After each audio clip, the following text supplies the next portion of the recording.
அப்புறம் கிறிஸ்பினா எப்படி இருக்கீங்க? நல்லா இருக்கேன் தீபக், நீங்க எப்படி இருக்கீங்க? நான் நல்லா இருக்கிறேன். ஆண்டவருடைய உயிர்த்தெழுந்த நாள் அப்படின்னும் போது உங்களுக்கு என்ன ஞாபகம் வருது? ரெசரக்ஷன் டே அப்படினாலே மைண்டுக்கு ஃபர்ஸ்ட் வர காரியம் வந்து திறக்கப்பட்டிருக்க கல்லறை அப்படிதான். ஓகே, திறக்கப்பட்ட கல்லறை என்பதே ஒரு பெரிய அடையாளம், ஒரு அன்பு, அர்ப்பணிப்பு தான். நிச்சயமா அந்த அன்புனால தானே மனிதர்களே வந்து ஆண்டவர் உருவாக்கினாரு.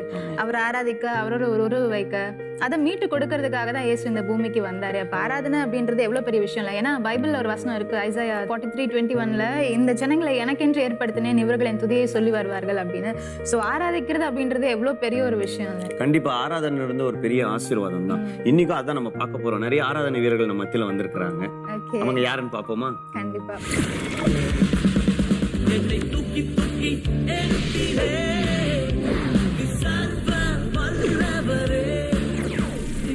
கண்டீரி நேரத்தில் இயேசு மட்டும் போதும்.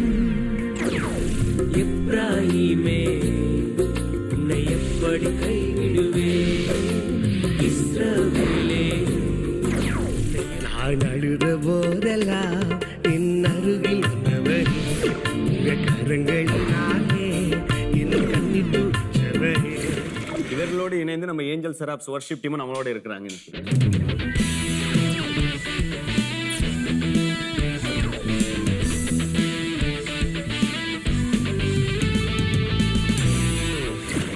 உங்கள் அனைவரையும் ஆராதனை என் வாழ்க்கையான நிகழ்ச்சிக்கு அன்புடன் வரவேற்கிறோம். கண்டிப்பா கிறிஸ்பினா, ஆரம்பத்துல நான் சொன்ன மாதிரி ஆராதனை வீரர்கள் என்பதுக்கு ஒரு பெரிய ஆசீர்வாதம் இருக்கு.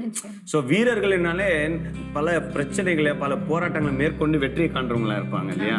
அதுலயும் விசேஷமானவர்கள் ஆராதனை வீரர்கள். ஏன்னா அவங்க ஆராதிக்கும் போது பரலோகத்துல இருந்து ஆண்டோடைய பிரசன்னத்தையும் பரலோகத்தையும் அப்படியே எடுத்துட்டு வந்து ஆராதனை ஸ்தலத்துல இருக்கிற ஜனங்களை நிரப்பக்கூடிய வாய்ப்பை அவங்க தர்றாங்க.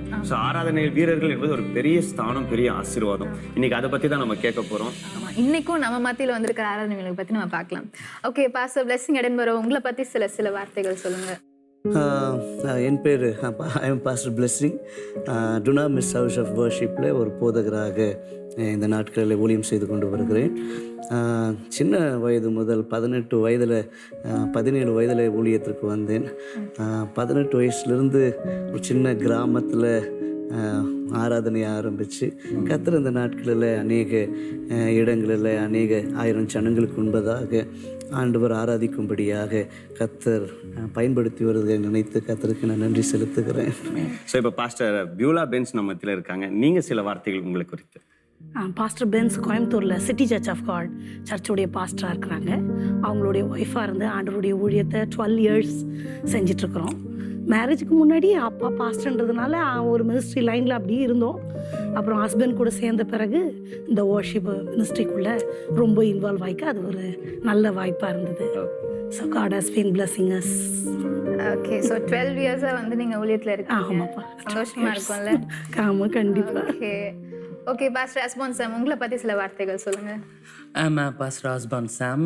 நான் வந்து திருவள்ளூரில் இருக்கேன். எங்கள் சர்ச் வந்து திருவள்ளூரில் இருக்குது. I am married. எனக்கு 2 பிள்ளைங்க இருக்காங்க. அப்பா பாஸ்டர். ஸோ திருவள்ளூரில் ஹெவன்லி டவ் சர்ச் அப்படின்ற ஒரு சபையில் நாங்கள் போதகராக இருக்கேன். அவர் கடந்த ஒரு 10 வருஷமாக ஆராதனையிலையும் ஆண்டோடைய வார்த்தை கொடுக்கறதுலையும் ஆண்டவர் பயன்படுத்தி வர்றார். இந்த நாட்களில் ஆண்டோடைய ஊழியத்தை சாங் வாயிலாக, ஆராதனை வாயிலாக தேசங்களுக்கு கொண்டு போக ஆண்டவர் உதவி செஞ்சுருக்கிறார். கண்டிப்பா பாஸ்டர், அநேக வாலிபர்கள் உங்களுடைய பாடல் ஊழியங்களால் ஆசீர்வதிக்கப்பட்டிருக்கிறாங்க. அநேக சாட்சிகள் எழும்பி இருக்கு. ரொம்ப சந்தோஷம் இன்னைக்கு நீங்க எங்க மத்தியில் இருக்கிறது. Thank you pastor. Thank you pastor. இப்போ நம்ம பாஸ்டர் நத்தானியல் டொனால்ட் நம்ம மத்தியில் இருக்காங்க. பாஸ்டர், நீங்க சில வார்த்தைகள் உங்களை குறித்து. என் பேர் பாஸ்டர் நத்தானியல் டொனால்ட். நான் என்னோட 10th ஸ்டாண்டர்ட்லேருந்து ஊழியத்தை செஞ்சுக்கிட்டு இருக்கிறேன். என் சகப்பனாரோடு கூட சேர்ந்து இணைந்து நான் அவருக்கு அசிஸ்டண்ட்டாக தான் இருந்தேன். கடந்த ஒரு 2 வருஷமாக தனியாக வெளியிடங்களில் போய் கர்த்தருடைய நாமத்தை மகிமைப்படுத்தும்படி கர்த்தர் எங்களுக்கு கிருபை கொடுத்திருக்கிறார். எங்கள் குடும்பத்தை ஆசீர்வதித்திருக்கிறார். அதே போல் கோயம்புத்தூரில் நாங்கள் சபை வைத்திருக்கிறோம். அதை அப்பா நாங்களும் தான் வைத்திருக்கிறோம். அதன் மூலியமாக அநேக காரியங்களை பாடவும், அதில் மூலியமாக ஜனங்களை ஆண்டவருக்குள்ளே நேரடியாக இன்ட்ராக்ட் பண்ண வைத்ததில் ஆண்டவர் எங்களையும் ஒரு கருவியாய் பயன்படுத்தி கொண்டிருக்காருந்தார். ரொம்ப சந்தோஷம். ஓகே, நீங்க எங்க மத்தியில வந்திருப்பது ரொம்ப சந்தோஷம் பாஸ்டர். இப்போ இவங்கெல்லாம் சொல்றதை கேட்டா அவங்கெல்லாம் வந்து பல வருஷங்கள் ஆராதிச்சு ஆண்டவர்கிட்ட ஊழியம் செஞ்சு ரொம்ப சந்தோஷமா இருக்காங்க. ஸோ இப்போ நீங்க ஊழியத்துக்கு வந்து எவ்வளவு நாள் ஆகுது தீபக்? நம்ம வந்து ஒரு 4 இயர்ஸ் ஆகுது. ஏஞ்சல் செராப்ஸ் வர்ஷிப் டீமா மொத்தமா நம்ம சேர்ந்து ஒரு 4 இயர்ஸா நிறைய வர்ஷிப் பண்ணிட்டு இருக்கோம். ஆமா, இப்போ நம்ம வந்து ஏஞ்சல் செராப்ஸா சேர்ந்து வர்ஷிப் பண்ண ஆரம்பிச்சு ஒரு 3-4 இயர்ஸா தான் போய்கிட்டு இருக்கோம். இப்போ நம்மளுக்கே வந்து நம்ம கிட்ட கேட்டா சில எக்ஸ்பீரியன்சஸ்லாம் இருக்கும். கண்டிப்பா. ஆனா இவங்க 4 பேர்கிட்ட கேட்டா 10 இயர்ஸ்க்கு மேல எல்லாருமே சொல்றாங்க. ஸோ நிச்சயமா வந்து இவங்ககிட்ட எல்லாம் இன்னும் நிறைய எக்ஸ்பீரியன்ஸ் இவங்க கிட்ட நம்ம கத்துக்க வேண்டிய விஷயங்கள்லாம் இருக்கும்னு நினைக்கிறேன். ஸோ இப்போ ஃபர்ஸ்ட் பாஸ்டர் பிளெஸிங் எடன்பரோ உங்களை பத்தி சொல்லுங்க. நீங்க எப்படி ஃபர்ஸ்ட் ஊழியத்துக்கு வந்தீங்க? எந்த காரியம் ஆண்டவர்கிட்ட இருந்து உங்களுக்கு ரொம்ப இழுத்துச்சு? எப்படி நீங்க ஆராதிக்க ஆரம்பிச்சீங்க?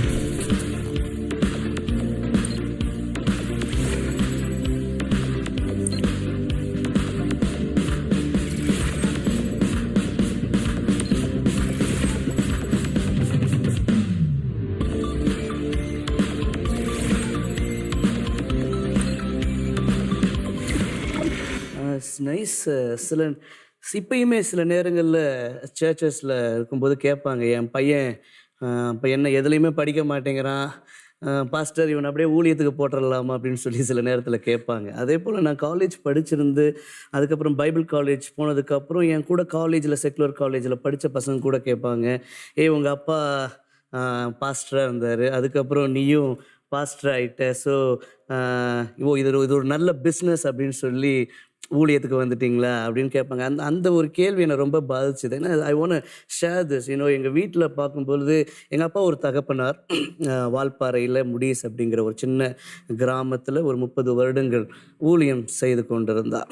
எங்கள் வீட்டில் 3 பேருமே என்னுடைய சகோதரர்கள், நான் எனக்கு 2 சகோதரர்கள் இருக்கிறாங்க, மூத்தவர்கள் எல்லாருமே ஊழியத்தில் தான் இருக்கிறாங்க. ஸோ எங்கள் அப்பா சின்ன வயசுலேருந்தே அவருக்கு என்ன ஆசைன்னா, யாராவது நம்ம பையனுங்களை பசங்களை என்ஜினியரிங் படிக்க வைக்கணும். இப்போ எல்லாம் என்ஜினியரிங் அப்படின்னு சொன்னால் எல்லாம் திருச்சி ஓடுறாங்க. ஆனால் எங்கள் அப்பாவுக்கு ஒரு ஆசை என்னென்னா, அப்போல்லாம் என்ஜினியரிங் சீட்லாம் கிடைக்கிறது எவ்வளோ கஷ்டம் அப்படின்னு உங்களுக்கு தெரியும்.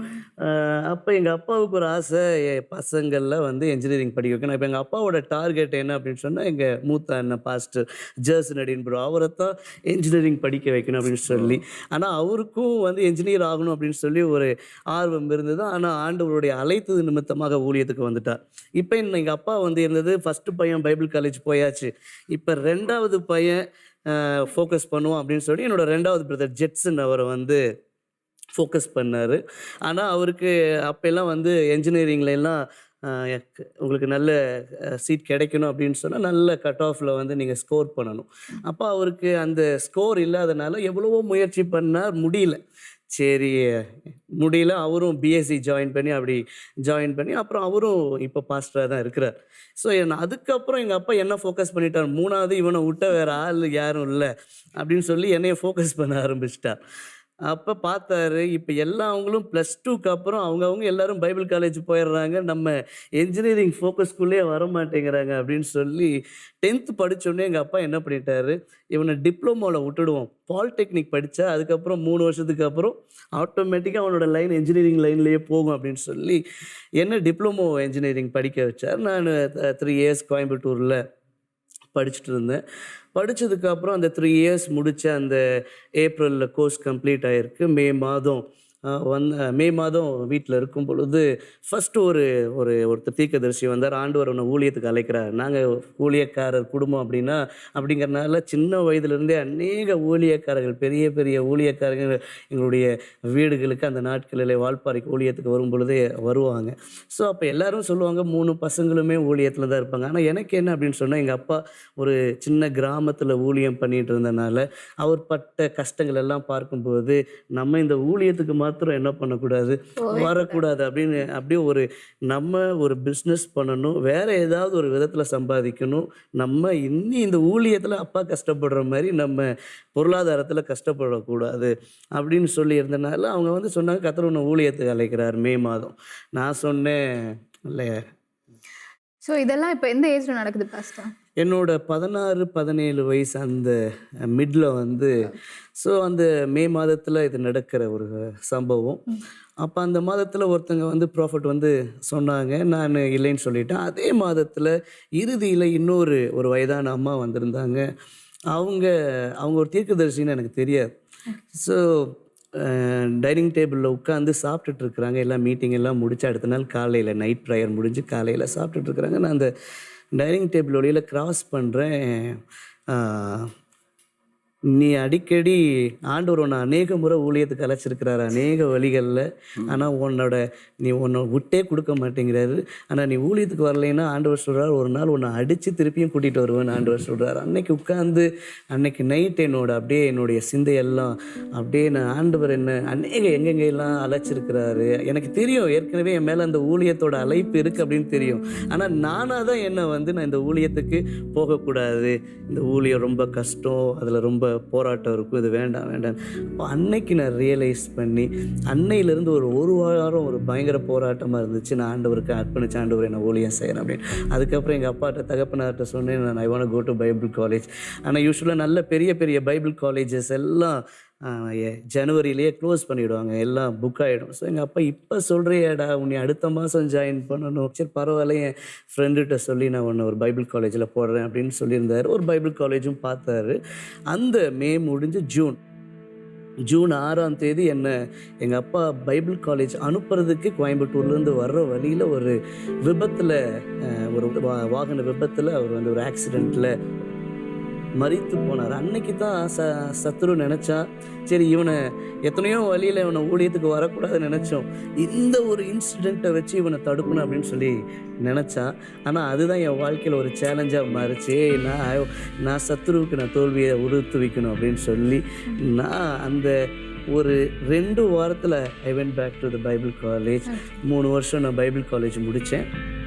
பைபிள் காலேஜ் முடித்து அதுக்கப்புறம் வால்பாறையில் இருக்கிற எங்களுடைய சின்ன சபையில் ஊழியத்தில் வர்ஷிப். அப்போ இந்த பைபிள் காலேஜ் போனதுலேருந்தே அங்கேயும் என்னப்பா அதுவரை எங்கள் அப்பா நாங்கள் நான்லாம் ஊழியத்துக்கு வரக்கூடாதுன்னு அப்படின்னு சொல்லி ஸ்பீக்கர்லாம் தூக்கியிருக்கேன். எல்லாம் 3 கிலோமீட்டர் 4 கிலோமீட்டர் அந்த காலத்தில் அகுஜா ஸ்பீக்கர்ஸ் இருக்கும், அதெல்லாம் தூக்கி அவ்வளோ சுமந்துருக்கிறேன் நான். ஆனால் மைக்கு மட்டும் பிடிச்சதில்லை. ஏன்னா எங்கள் அப்பாவுக்கு இவனும் விட்டா இவனும் என்ன பண்ணிவிடுவான், ஊழியத்துக்கு வந்துடுவான் அப்படின்னு சொல்லி எங்கள் அப்பாவுக்கு இருந்தனால எங்களை யாரையும் மைக்கே பிடிக்க விடலை. ஒரு பாஸ்டர் பையனாக இருக்கும்போது சின்னதுலேருந்து எல்லாம் மைக் பிடிப்பாங்க. ஆனால் எங்கள் வீட்டில் சின்னதுலேருந்து யாருமே மைக் பிடிச்சது கிடையாது. அப்போ நான் முடித்து வந்ததுக்கப்புறம் வால்பாறையில் ஊழியம் செய்து கொண்டிருந்தேன். அப்போ என்னோடய சகோதரர் சென்னையில் ஊழியத்தை ஆரம்பித்து எடின்புரோ மினிஸ்ட்ரிஸ் அப்படின்னு சொல்லி சென்னையில் மூவ் ஆனார். அந்த டைமில் நானும் அடிக்கடி சென்னையில் வீக்கெண்ட்ஸ் மாத்திரம் வால்பாறை போயிட்டுருப்பேன். எப்போ நான் ஆராதனைக்குள்ளாக ஒரு ஆராதனை ஒரு வீரனா அப்படின்னு சொல்லி அடியெடுத்து வைத்த ஒரு வர்ஷிப் லீடராக அறிமுகமான அப்படின்னு சொன்னால் ஒரு முறை 2009 or 2010 என்று சொல்லி நினைக்கிறேன். நான் திருநெல்வேலியில் வைத்து ஒரு கான்சர்ட் என்னுடைய சகோதரர் ஒழுங்குபடுத்தியிருந்தார். அவருடைய கான்சர்ட் அலைவ் நெல்லை அப்படின்னு சொல்லி வச்சுருந்தாங்க. அப்போ என்னைய அந்த கான்சர்ட்டோட எல்லா ஒர்க்ஸும் பார்க்கணும் அப்படின்னு சொல்லியிருந்தாங்க. நீ தான் எல்லாமே அந்த ஹோல் கான்சர்ட்டோட ஒர்க் நீ எடுத்து பண்ணணும், ஸோ நம்ம பிளானிங் மீட்டிங் போயிட்டு வருவோம் அப்படின்னு சொல்லி போய்கிட்டு பிளானிங் மீட்டிங் முடிச்சுட்டு இன்னும் ஒரு 3 வாரத்தில் கான்சர்ட் இருக்குது. வரும்போது ஒரு வாகன விபத்து நடந்துச்சு. என்னுடைய அண்ணா, என்னோட சகோதரர், என்னோட அண்ணி, இன்னொரு சகோதரரும் அந்த பிளானிங் மீட்டிங் வந்திருந்தார் சென்னையிலேருந்து. நான் ஒரு இனோவா காரில் அந்த 3rd ரோவில் சீட்டில் படுத்து தூங்கிட்டு இருந்தேன். ஒரு பெரிய ஆக்சிடெண்ட்டை எல்லாம் ஒரு டயர் எல்லாமே ஃப்ளாட் ஆகி ஒரு பயங்கர ஒரு ஆக்சிடெண்ட் ஒரு மீடியனில் போய் மோதி அப்படியே வண்டி நிற்கிது. எந்திரிச்சு பார்க்குறேன், எனக்கு மாத்திரம் உதடுலேருந்து அப்படியே எல்லாம் தோலெல்லாம் போய் ரத்தம் வந்துட்டுருக்கு. ஸோ எல்லாம் முடிச்சாச்சு. உடனே அங்கே வண்டியெல்லாம் எடுக்க முடியாது, வண்டி நகரவே முடியாது, அந்த ஒரு கண்டிஷனில் இருக்குது. வேற ஒரு வாகனத்தின் மூலமாக சென்னை வீட்டில் உட்காந்து இப்படி ஒரு ஆக்சிடெண்ட் நடந்துச்சு, நம்ம ஜெபிக்கணும் அப்படின்னு சொல்லி எல்லாம் உட்காந்துட்டு இருக்கிறாங்க. என்னால் பேசக்கூட முடியாது. டாக்டர் சொல்லிட்டாரு இது உதடுங்கிறனால இங்கே ஸ்டிச்செல்லாம் போட முடியாது, அதுவாக க்யூர் ஆயிரும் அப்படின்னு சொல்லிட்டார். அப்போ என் அண்ணன் கூப்பிட்டு சொன்னார், பிளெஸிங் இந்த வண்டியில் மொத்தம் 4 பேர் நம்ம பயணம் பண்ணியிருக்கிறோம், ஆனால் யாருக்குமே என்ன பண்ணலை, ரத்தம் வரல, யாருக்கும் அடிப்படலை. ஆனால் உனக்கு ஒருத்தனுக்கு மட்டும்தான் அடிபட்டிருக்கு, அதுவும் வாயிலேயே அடிபட்டிருக்கு. ஏன் அப்படின்னு சொன்னால் நான் சொன்னேன் இந்த பிளானிங் மீட்டிங்கில் நீ தான் இந்த 3 நாள் வர்ஷிப் எடுக்கணும் அப்படின்னு சொல்லி. எங்கள் அண்ணன் சொன்னார், உனக்கு இந்த புண்ணு ஆறுதோ ஆறலையோ, நீ 6 நாளும் சரி 6 நாளும் சரி 3 நாளும் நீ தான் வர்ஷிப் எடுக்கணும் அப்படின்னு சொன்னார். ஸோ நானும் ஒரு 3 வாரம் கழித்து போகிறேன். என் புண்ணு அவ்வளோலாம் ஆறலை, ஏன்னா அதெல்லாம் it will take time. So புண்ணு ஆறலை. ஆனால் அண்ணன் சொல்லிட்டார், நீ என்கிட்ட ரீசனே சொல்லக்கூடாது, you have to lead worship. அந்த 3 நாள் அவ்வளோ ஆயிரக்கணக்கான அந்த டஃபண்டம் கிரவுண்டில் ஃபுல்லாக பேக் ஆகிருக்கு. அங்கே கிரவுண்டில் இடம் இல்லை, ரோட்லாம் நின்று பார்த்துட்டு இருக்கிறாங்க. 3 days I was leading worship. That's the way I came into the worship. ஆண்டவர் இந்த நாட்களில் அநேக கான்சர்ட் என்னோட சகோதரோடு கூட ஊழியம் பண்ணுறதுனால அநேக ஆயிரங்களுக்கு நடுவில் ஆண்டவர் வல்லமையாக பயன்படுத்தி வருகிறார். அந்த கான்சர்ட்டுக்கு பின்பதாக என்னோட வாழ்க்கை மாறி அப்படியே okay I have to concentrate worship அப்படின்னு சொல்லி கர்த்தர் இந்த நாட்களில் அநேக இடங்களில் கர்த்தர் பயன்படுத்தி வருகிறார். அநேக சாட்சிகளை கேட்க முடிகிறது. கர்த்தர் என்னுடைய வாழ்க்கையை தொட்டார், நான் இந்த சூழ்நிலையிலிருந்து உங்களுடைய அந்த வர்ஷிப் எனக்கு ஆறுதல் கொடுத்தது என்று சொல்லி அநேக சாட்சிகளை இந்த நாட்களில் கேட்க முடிகிறது. அநேக சொல்லுவாங்க, எனக்கு எப்போ நான் ஊழியத்துக்கு வரலாம், கர்த்தர் உங்கள் மேலே அழைப்பை வச்சுருந்தாருன்னா நீங்கள் எங்கே போனாலும் ஆண்டவர் ஒரு நாள் உங்களை விட மாட்டார். என்னுடைய வாழ்க்கை நான் ஊழியத்துக்கு வரக்கூடாதுன்னு நினச்சேன். ஆனால் ஆண்டவர் கொண்டு வந்து இந்த நாளில் இந்த ப்ரோக்ராம்லையும் கர்த்தர் உயர்த்தி வச்சு உட்காரும்படியாக கர்த்தர் வைத்திருக்கிறார். ஆகவே கர்த்தர் உங்கள் மேலே ஒரு அழைப்பை வச்சிருப்பார்னா அந்த அழைப்பை விட்டு நீங்கள் ஒரு நாளும் போக முடியாது. கர்த்தர் உங்களை பயன்படுத்துவார். அழைத்திருப்பார் அப்படின்னு சொன்னால் கர்த்தர் நிச்சயமாக பயன்படுத்துவார். இல்லை, ஒரே ஒரு கொஸ்டின் மட்டும் இருக்குது பாஸ்டர். என்ன அப்படின்னா, உங்கள் மைண்ட் செட் முன்னாடி வேற மாதிரி இருந்துச்சு இல்லையா, இப்போ ஊழியத்துக்கு போகக்கூடாது அப்படின்ட்டு. அதுக்கப்புறம் நீங்கள் ஒரு டெடிகேஷனுக்குள்ளே வந்தீங்கல்ல, கம்ப்ளீட்டாக நீங்கள் டெடிகேட் பண்ணதுக்கப்புறம் உங்கள் மைண்ட் செட் எப்படி இருந்துச்சு? உங்களுக்கு சமாதானமாக இருந்துச்சா? முன்னாடி எப்படி இருந்தது? அதுக்கு முன்னாடி நான் என்னோட ஊழியத்துக்கு வரக்கூடாது, பட் என்ன நம்ம பண்ணலாம் அப்படின்னு சொல்லி இருந்துச்சு. அப்புறம் ஊழியத்துக்கு வந்ததுக்கப்புறம் ஆண்டவருக்காக ஏதாவது பண்ணலாம், என்னவானாலும் அவர் பார்த்துக்குவாருன்ற ஒரு நம்பிக்கை. கண்டிப்பா ரொம்ப ஆசீர்வாதமா இருந்துச்சு பாஸ்டர். உங்களுடைய அனுபவங்கள், ஆண்டவர் உங்களை வழி நடத்தின விதங்கள் ரொம்ப ஆச்சரியமா இருந்தது. ஒவ்வொரு பாதையிலையும் ஆண்டவருக்கு நீங்க தேவைன்னு அவர் முடிவு பண்ணிட்ட பிறகும் உங்களை எல்லா சூழ்நிலையும் கொண்டு போனாலும் அவருடைய கரத்தால் உங்களை பாதுகாத்து கொண்டு வந்திருக்காரு. இன்னைக்கு நீங்க எவ்வளவு ஆசீர்வாதமா இருக்கிறீங்க அநேக பிள்ளைகளுக்கு. அதுக்காக கர்த்தரை நாங்கள் ஸ்தோத்திரிக்கிறோம் பாஸ்டர். நிச்சயமா தீபக். ஓகே பாஸ்டர், ரொம்ப அழகா டெஸ்ட் பண்ணி சொன்னீங்க. அப்படியே எங்களுக்காக அழகா ஒரு பாட்டு பாடிட்டீங்கன்னா ரொம்ப நல்லா இருக்கும். Yes, sure.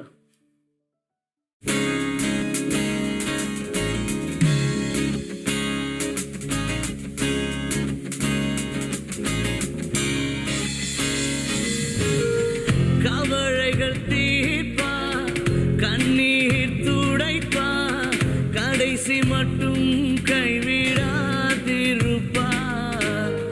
கவலைகள் தீர்ப்பா, கண்ணீர் துடைப்பா, கடைசி மட்டும் கைவிடாதிருப்பா.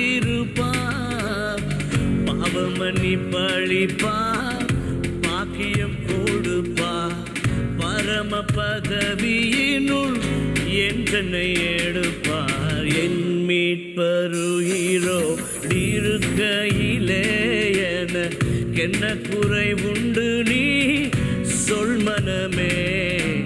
என் மீட்பருகிறோ இருக்கையிலே என்ன குறைவுண்டு நீ சொல் மனமே.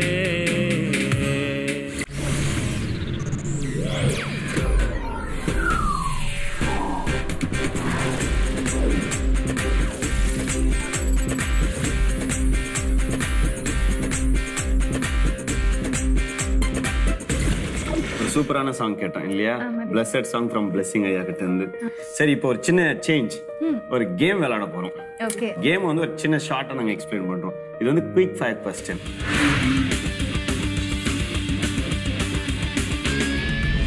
நாங்க ஒரு கேள்வி கேட்போம், நீங்க டக்குன்னு பட்டாசு வெடி மாதிரி பட்டுன்னு சொல்லணும். ரெடிங்களா? So first question will begin from Pastor Blessing.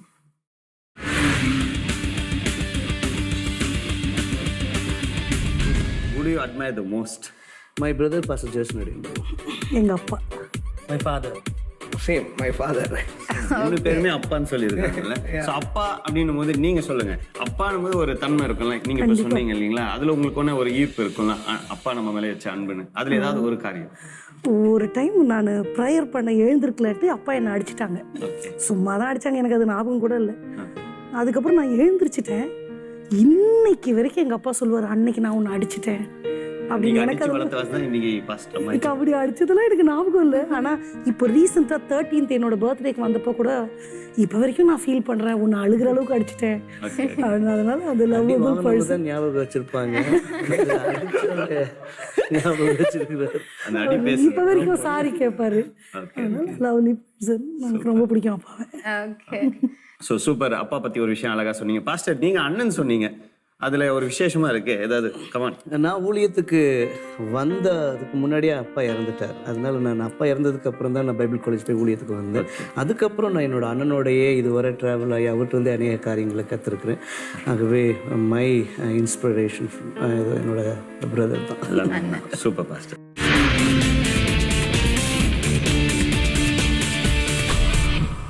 Okay, second கொஸ்டினுக்கு போலாமா? செகண்ட் கொஸ்டின் வந்து what is your favourite hobby? Shopping, small things.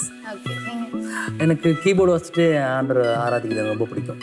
Okay. எனக்கு இந்த ஹோம் ஸ்டுடியோஸ்லாம் செட் பண்ணுறது வீட்டில் அது ரொம்ப பிடிக்கும். சின்ன சின்னதெல்லாம் வாங்கி அதெல்லாம் செட் பண்றது. ஓகே, நீங்க? மீடியா டிசைனிங் அந்த மாதிரி ரொம்ப. ஒவ்வொருத்தர்கிட்ட ஒரு டேலண்ட்ஸ் இருக்குல்ல. ஆமா, எனக்கு பாஸ்ட் ஆசமான உங்கள்கிட்ட ஒரு கேள்வி. இப்போ இந்த கீபோர்ட் ப்ளே பண்றதுன்னு ஒரு ஹாபின்னு சொன்னீங்க. எனக்கு ஒரு சின்ன எக்ஸ்பீரியன்ஸ் இருக்கு. எனக்கு கீபோர்டு வாசிக்க வராது, ஆனா நான் சும்மா வாசிட்டே இருப்பேன். ஸோ அதுல ஒரு ஃபீலிங்கா இருக்கும், நல்ல ஓர்ஷிப்பா நம்ம ரிலாக்ஸ்டா இருப்போம். நீங்க அப்படி பண்ணும்போது உங்களுக்கு நிறைய பாடல்கள் வந்திருக்கும்ல. அப்போ ஒண்ணு மறக்க முடியாத ஒரு விஷயம், நான் ரொம்ப நேரம் கீபோர்ட் ப்ளே பண்ணும்போது எனக்கு ஆண்டவர் இடைப்பட்டார், இந்த பாடல் அப்படிதான் பிறந்தது, ஏன்னா ஒரு சில வார்த்தைகள். ஆமா, ஆக்சுவலி 2016 வருஷத்துல நான் பைபிள் படிச்சுட்டு இருந்தேன். நெகேமியா 9ஆம் அதிகாரம் 6ஆம் வசனம். நீர் ஒருவரே வானங்களையும் வானாதி வானங்களையும் அதில் உள்ளவர்களையும் உண்டாக்கினீர், காப்பாற்றினீர். இப்போ இந்த வார்த்தை 4 செவத்துக்குள்ள தான் நான் படிக்கிறேன். படிச்சுட்டு சரி என்னோட கீபோர்டில் போய் நம்ம ஏதாவது பண்ணுவோம், எதனா பாடிட்டு இருப்போம்னு சொல்லிட்டு நான் உட்காரும்பொழுது அந்த வசனத்தை ஆண்டவர் எனக்கு ஞாபகப்படுத்துறாரு. நீர் ஒருவரே வானங்களையும் வானாதி வானங்களையும். அப்போ உடனே வானங்களையும் அப்புறம் அதன் சேனைகளையும் உண்டாக்கிய நீர் ஒருவரே கர்த்தர் அப்படின்னு அப்பா அப்படியே என்ன அறியாமே இதுவரை இல்லாத ஒரு எக்ஸ்பீரியன்ஸ் எனக்குள்ள ஒரு பரிசுத்த ஆவியானவர் எனக்கு கொடுக்குறாரு. அப்போது அதுக்கு முன்னாடி பைபிள் காலேஜ் படிக்கும் போதெல்லாம் நான் ட்ரை பண்ணுவோம், ஒன்றும் சினிமா பாட்டு போய்டும், இல்லைன்னா ஃபாதர் பெர்க்மன் செய்ய பாட்டில் போய் முடியும். ஆனால் இது ஒரு புதுசாக இருந்தது. அப்போது பரிசுத்த ஆவியானவர் நம்ம கொண்டு ஏதோ செய்ய போகிறாரு. அது அப்படியே பாட அப்படியே கம்போஸ் பண்ண அந்த நீர் ஒருவனோட பாட்டு வந்து எனக்கு வந்துச்சு, அப்படி தான் வந்துச்சு. ஸோ எனக்கு வண்டர்ஃபுல் பாஸ்டர், சூப்பர், ரொம்ப நல்ல எக்ஸ்பீரியன்ஸ் இருந்தது.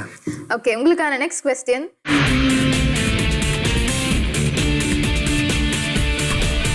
ஒருவேளை நீங்க எல்லாருடைய கண்களுக்கும் இன்விசிபிளா இருக்கீங்க அப்படின்னா நீங்க எங்க போக ஆசைப்படுவீங்க? நைஜீரியா. நீங்க? நான் இஸ்ரேலுக்கு போக ஆசைப்படுவேன். ஓகே, நீங்க? நான் எல்லா இடத்துக்கும் போவேன். இன்விசிபிளா யாருக்கு எனக்கு தெரியாதுல்ல, உங்களுக்கே தெரியாது. ஸ்பெசிஃபிக்கா ஒரே ஒரு இடம், ஸ்பெசிஃபிக்கா நாடுன்றது இல்ல, எந்த இடமா இருந்தாலும் எல்லா சர்ச்சுக்கும் போய் பார்ப்பேன், என்னதான் பண்றாங்க, எப்படி இருக்கு, எப்படி வர்ஷிப் பண்றாங்க. இருந்தா நிறைய சபைக்கு போக விட மாட்டாங்கல்ல, அதனால இன்விசிபிளா போயிட்டோம்னா அப்படி போகணும். ஓகே, அச நீங்க? எனக்கு 3க்கு போகணும்னு ஆசை. 3க்கு போகணும். அங்கெல்லாம் அலோவ் பண்றது, வீசா கொடுக்கணும். ரைட். ஏன் குறிப்பிட்டு லைக் நைஜீரியா அப்படின்னு அந்த நாட்டை அப்படி சொல்றேன்? இருண்ட கண்டம்னு சொல்லுவாங்க, அதை குறித்து நிறைய history I have heard about it. Okay. So அப்படி இன்விசிபிளாக போய் அதெல்லாம் உண்மை தானா இல்லையா அப்படின்னு பார்க்கணுன்னு ஒரு கியூரியஸ். ஸோ இப்போ நான் கேட்க போகிற கேள்விக்கு வெறும் பதில் மாத்திரம் ரொம்ப ஃபாஸ்ட்டாக. ஓகேங்களா? உங்களுக்கு பிடிச்ச விளையாட்டு?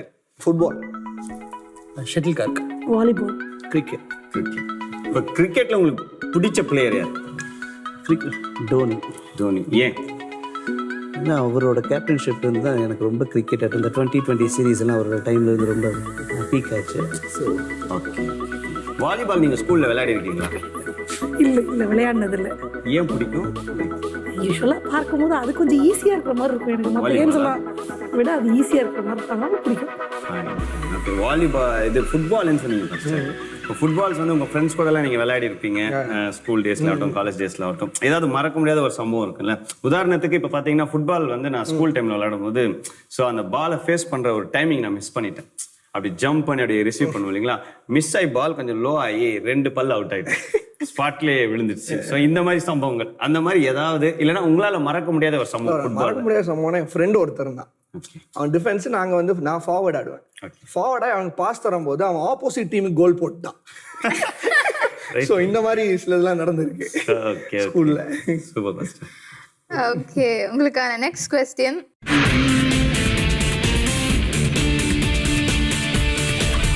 காலையில ஒரு இடத்துக்கு போகணும் அப்படின்னு ரெடி ஆகும்போது ஊழியத்துக்கோ இல்லை ஏதோ ஒரு இடத்துக்கு போகணும்னு ரெடி ஆகும்போது how long will you take to get ready? 30 minutes. 30 minutes. Okay, நீங்க 20 minutes. 20 minutes. நீங்க 25. 25. Yeah, same 25-30 minutes. 30 minutes. Okay, இதுல வந்து லேடிஸ் தான் இருக்கலே கம்மியா சொல்லியிருக்காங்க 20 minutes அப்படின்னு. அவங்க எல்லாம் முடிச்சு வெளியே வரதோட டைம் வெளியே யூஸ்வலா எல்லா இடத்துலயுமே வந்து லேடிஸ் தான் ரொம்ப லேட்டா கிளம்புவாங்க. ஆனா அவங்க தான் ரொம்ப 20 minutes அப்படி இல்லை, சீக்கிரமா நான் அப்படி இல்லை. அப்படிலாம் இல்ல. Okay, great. ஃபர்ஸ்ட் நீங்க உங்க வீட்ல எப்பாவது கோவப்பட்டிருக்கீங்களா? எங்காவது வெளியே ஷாப்பிங்கோ இல்லை எங்கேயோ போகணும், அப்புறம் சீக்கிரமா ரெடி ஆகணும்னு இருக்கும் வீட்டில். ஒருவேளை நீங்க சீக்கிரம் ரெடியா இருப்பீங்க, சிஸ்டர் கொஞ்சம் லேட்டா இருப்பாங்க, இல்லை சிஸ்டர் சீக்கிரமா ரெடியா இருப்பாங்க, நீங்க லேட்டா இருந்திருக்கும். அந்த மாதிரி எப்பாவது கோவப்பட்ட சம்பவம்? இல்லை இருக்கு, நிறைய இருக்கு. ஆக்சுவலி நான் வேகமாக கிளம்பிடுவேன். Okay. ஸோ அவங்க வந்து பிள்ளைங்களே ரெடி பண்ணுவாங்க. அவங்க கிளம்புறதுக்கு கொஞ்சம் லேட் ஆகும்போது அது மாதிரி கோவப்பட்ட சமயங்கள் உண்டு. சரி, உங்களை கொஸ்டின் கேட்கலாமா? எங்களை கேட்குறீங்க first? Okay, only one question. சரி, ஓகே. உங்களுக்கு எப்பயாவது ரொம்ப நேரம் இந்த ஆங்கரிங் பண்ணும்போது ரொம்ப நேரம் போன நாள் ஏதாவது இருக்கா? ஃபஸ்டர் நிறைய நாட்கள் இருக்குது. ஸோ அந்த குறிப்பிட்ட நாட்கள் எல்லாம் சொல்ல முடியாது. ஏன்னா எல்லா ப்ரோக்ராமும் அப்படிதான் ரொம்ப நாள் இருக்கிற மாதிரி இருக்கும். நான் வாங்கிட்டே இருப்பேன். ஸோ அது இருக்கு. Okay, thank you ஃபஸ்டர்.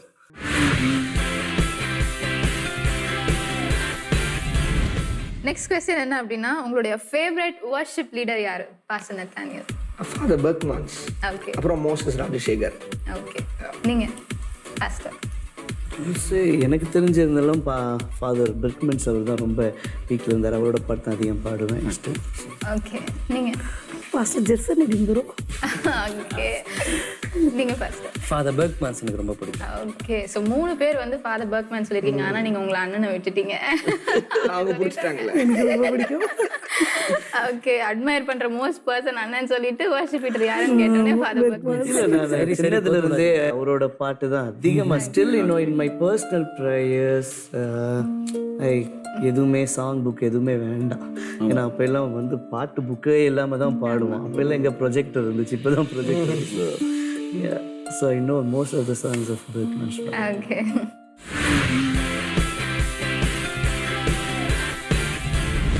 ஸோ உங்களுக்கான கேள்வி pastor, which is your favourite Bible character? David. Joseph. யோசுவா. யோபு. ஜாப். ஸோ டிஃப்ரெண்டான ஒரு ஜோன்ல ஒருத்தர் வேற வேற சொல்லியிருக்காங்க. சொல்லியிருக்காங்க. ஆமா, சில வார்த்தைகள் ஏன் அவங்க?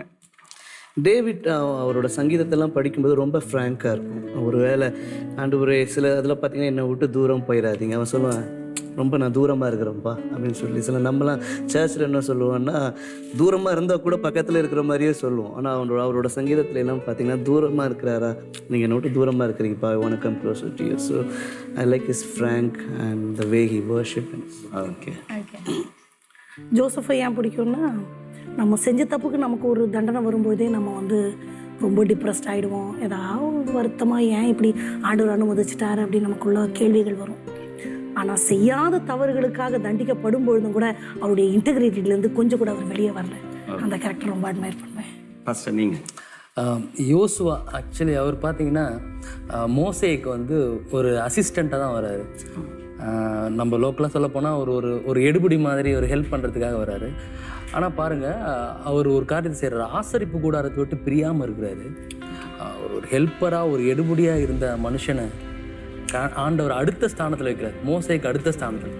ஸோ இன்னைக்கு நம்ம கூட ஒரு இப்படி இருக்கமே, எடுபடியாக இருக்குமே, ஒன்றும் தெரியாமல் இருக்குமே அப்படின்னு நம்ம நினைக்க வேணாம். நம்ம ஆசரிப்பு கூடாரத்தை மட்டும் விட்டு பிரியாமல் இருக்கும்பொழுது ஆண்டவர் நம்ம ராஜாவை மாற்றுவார். ஸோ எனக்கு அது ரொம்ப பிடிக்கும் யோசுவா. அதான் யோபு. அது ஏன்னா யோபுவோட காரியத்தில் பார்த்தீங்கன்னா ஒரு முக்கியமான எடுத்துக்காட்டு என்னன்னா ஒரு பொறுமை.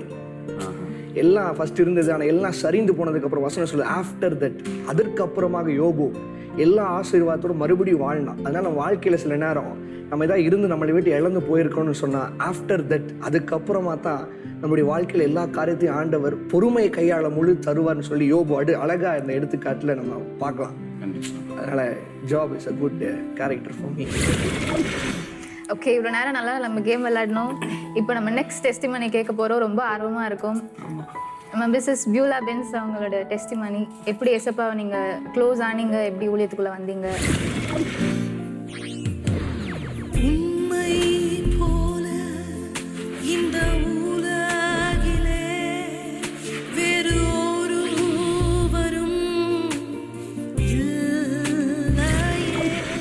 பாஸ்டர் சொன்ன மாதிரி பாஸ்டர் பிள்ளைங்களா நம்ம வளரும் பொழுது ஊழியத்து மேலே நமக்கு கொஞ்சம் ஹெசிடேஷன் இருக்கும். அவங்க படுற கஷ்டம் அதெல்லாம் பார்க்கறதுனால நமக்கு வந்து கொஞ்சம் வேண்டான்னு தோணும்.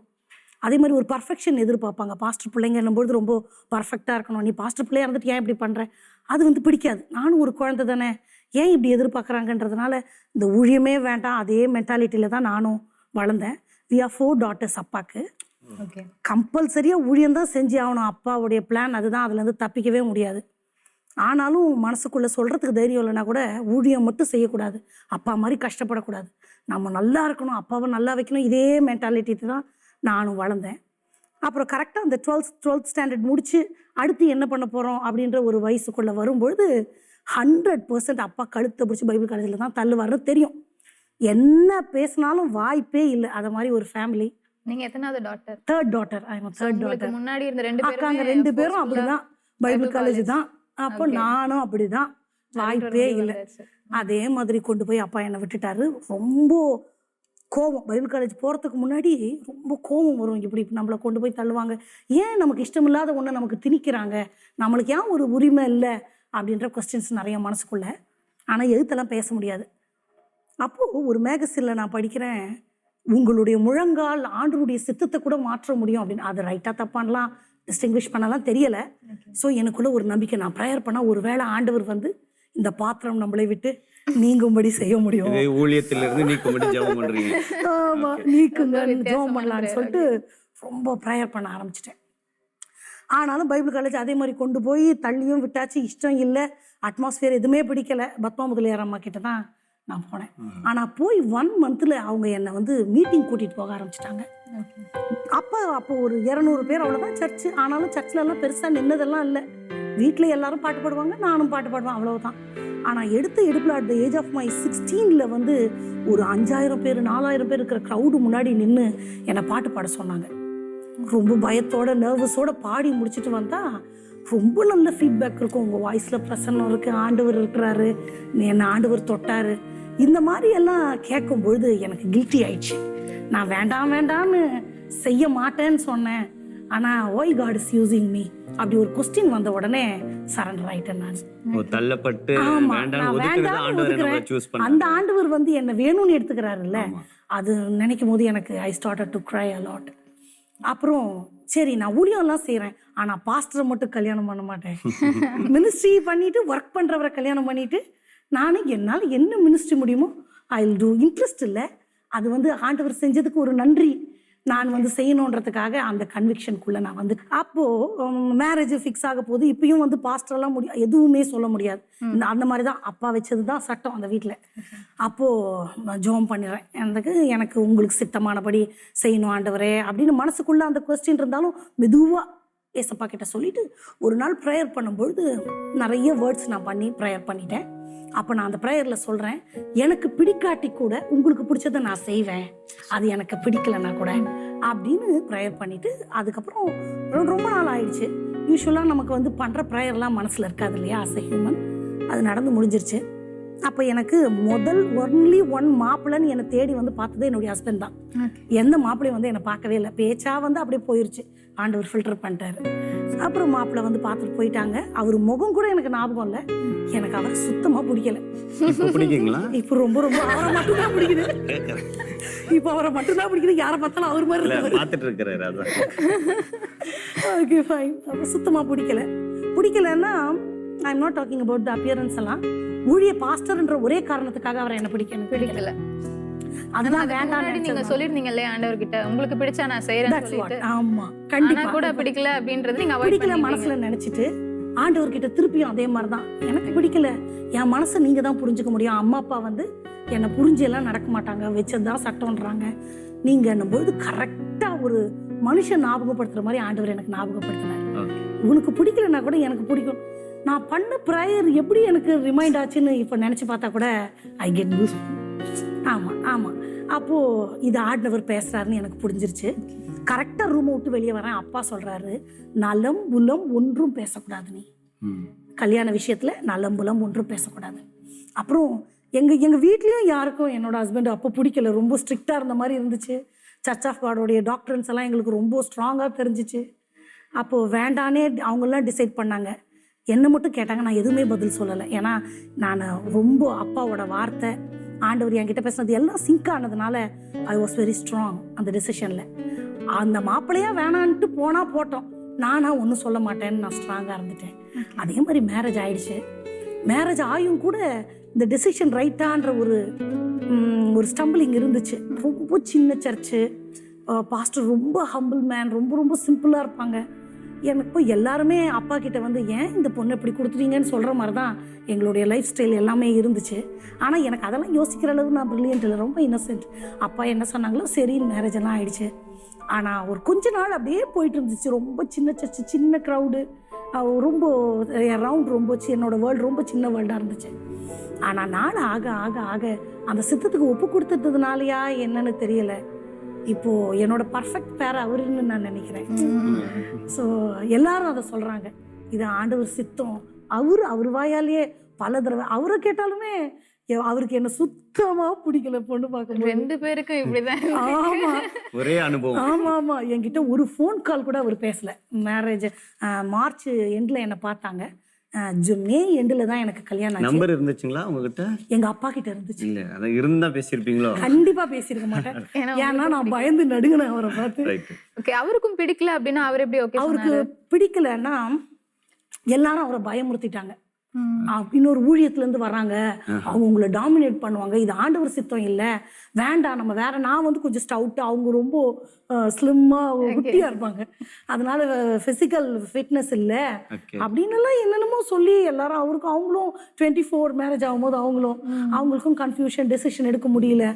ஆனால் அவங்க மனசில் வந்து ரொம்ப சமாதானம் இருக்குமா இந்த மேரேஜை பற்றி நினைக்கும் போது அவருக்கு. அப்புறம் எங்கள் அப்பா வந்து ரொம்ப ஸ்ட்ராங் கைடன்ஸ் எனக்கு கொடுத்தாங்க.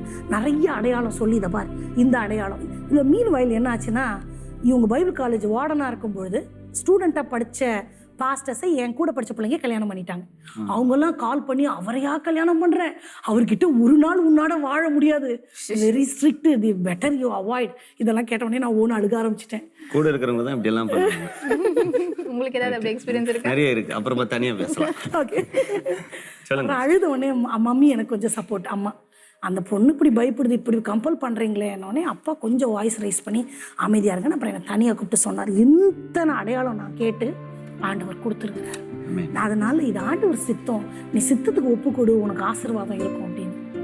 சரி, அப்பா சொன்ன உடனே எனக்கு மனசுக்கு ஒரு சமாதானம், ஓகே சொல்லிட்டேன், எல்லாம் முடிஞ்சிச்சு. ஆனால் இன்னைக்கு ஆண்டவர் அந்த ஊழியத்தில் உயர்த்துறது, அந்த ஒரு ஒன்னஸ், அவருக்கும் எனக்குள்ள இருக்கிற ஒன்னஸ், நான் ஹியர் ஐ ஆம், அதுக்கு அவர் தான் ஆண்டவருக்கு அடுத்தபடியாக ஒரு ரீசன். ஏன்னா நான் கொஞ்சம் ஷை பர்சன், முன்னாடி வர்றதுக்கெல்லாம் ரொம்ப தான் யோசிப்பேன். நான் எப்பவுமே ஒரு ஹெசிடேஷன் இருக்கும், விட்டுட்டா பரவாயில்லையே, அவங்க பண்ணால் பரவாயில்லையேன்னு. ஆனால் என்னை புஷ்அப் பண்ணி பண்ணி பண்ணி பண்ணி தனியாக நின்று ஒர்ஷிப் பண்ணணும், பேசணும், அதுக்கெல்லாம் என்னை புஷ்அப் பண்ணி என்னை மோல்டு பண்ணது வந்து 100% ஆண்டவருக்கு அப்புறம் ஹஸ்பண்ட் தான். அவங்களுக்கு தான் ஆசை நான் அப்படி முன்னாடி வரணும்னு. அதனால it is not because of my desire, maybe the will of God first, next husband. So நீங்கள் பாருங்க, சில விஷயங்களை நீங்கள் விளக்குனீங்க, வேண்டாம் எனக்கு இது வேண்டாம். ஆனால் கர்த்தர் பாருங்க, உங்களை விடாமல் உங்கள் பெற்றோர் முகாந்திரமாக பேசி உங்களை கொண்டு வந்து இன்னைக்கு எவ்வளோ ஆசீர்வாதமா, இன்னைக்கு எவ்வளோ பிளஸடாக நீங்கள் சொன்ன மாதிரி ஆண்டவருடைய முழுமையான கிருபை நீங்கள் இங்கே நின்று கொண்டு இருக்கிறது. ஸோ நீங்கள் சொன்ன மாதிரி நிறைய பாடல்கள் அந்த நாட்டில் பாடுவீங்க, நிறைய பேர் வந்து உங்ககிட்ட சொல்லுவாங்க நீங்கள் அழகாக பாடுறீங்கன்னு. ஸோ அந்த அழகான குரலை நாங்களும் கேட்க ஆசைப்படுறோம். எங்களுக்காக ஒரு அழகான பாடல்.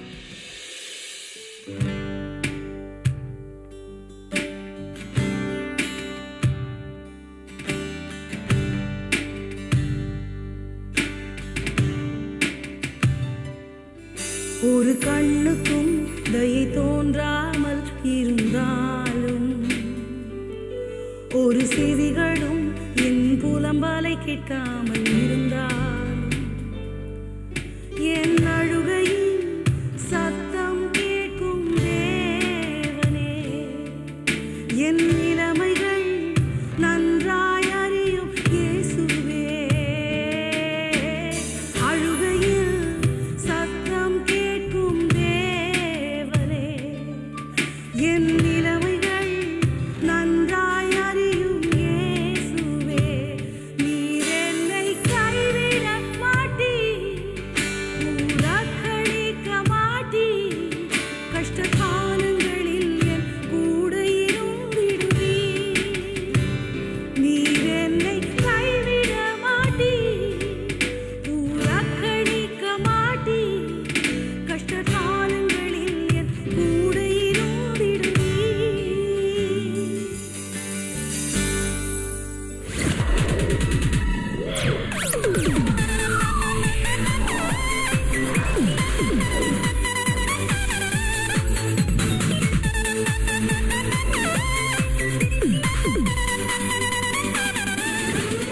அருமையான பாடல் கேட்டோம், ரொம்ப ஆசீர்வாதமா இருந்தது. அதோடைய வார்த்தைகள் எல்லாம் ரொம்ப ஆசீர்வாதமா இருந்தது. ஆண்டவர் விவரிச்சு பாடின அந்த வார்த்தைகள், ஆண்டவரை மகிமைப்படுத்துற அந்த வார்த்தைகள் ரொம்ப நம்மளுக்கு ஆறுதலாகவும் இருந்தது.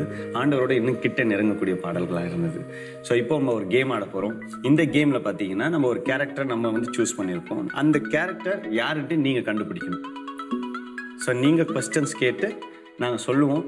இன்கேஸ் நீங்கள் கேட்குற கொஸ்டின் வந்து அந்த ரிலேட்டட் கேரக்டராக இருந்தால் நாங்கள் எஸ் சொல்லுவோம். அப்போ எஸ்ன்னு போது நீங்கள் அப்படியே கண்டினியூ பண்ணலாம். இன்கேஸ் நோ ஆயிடுச்சுன்னா ஸ்கிப் பண்ணி நாங்கள் அடுத்த ஆள்கிட்ட போடுவோம். ஸோ அவங்க டேர்ன் முடிஞ்சு திரும்பி உங்கள் டேர்ன் வரத்துக்குள்ளே நீங்கள் ஐடென்டிஃபை பண்ணுவோம்.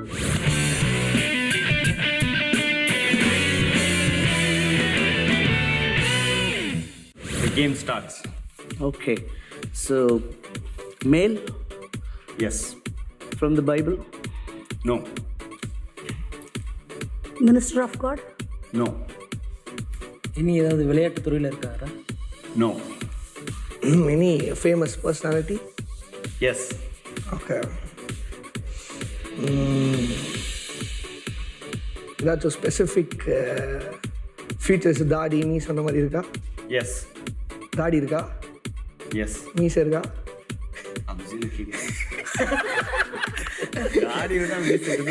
சில பேர் எடுத்துருவாங்க. சில பேர் எடுத்துருவாங்க, நாங்களாம் எடுத்துருக்கோம்ல. முடி இருக்கா? Specific hair style, spike? No. No. Long hair? இல்ல, no idea. No idea. So, no skip sorry sorry, லென்த்தாக போயிட்டே இருக்கு. அவன் ஒரு பாயிண்ட் கண்டுபிடிச்சோம்ல. இந்தியாவில் எல்லாருக்கும் தெரிஞ்ச பர்சனா? Yes. அரசியலில் இருக்காரா? Yes.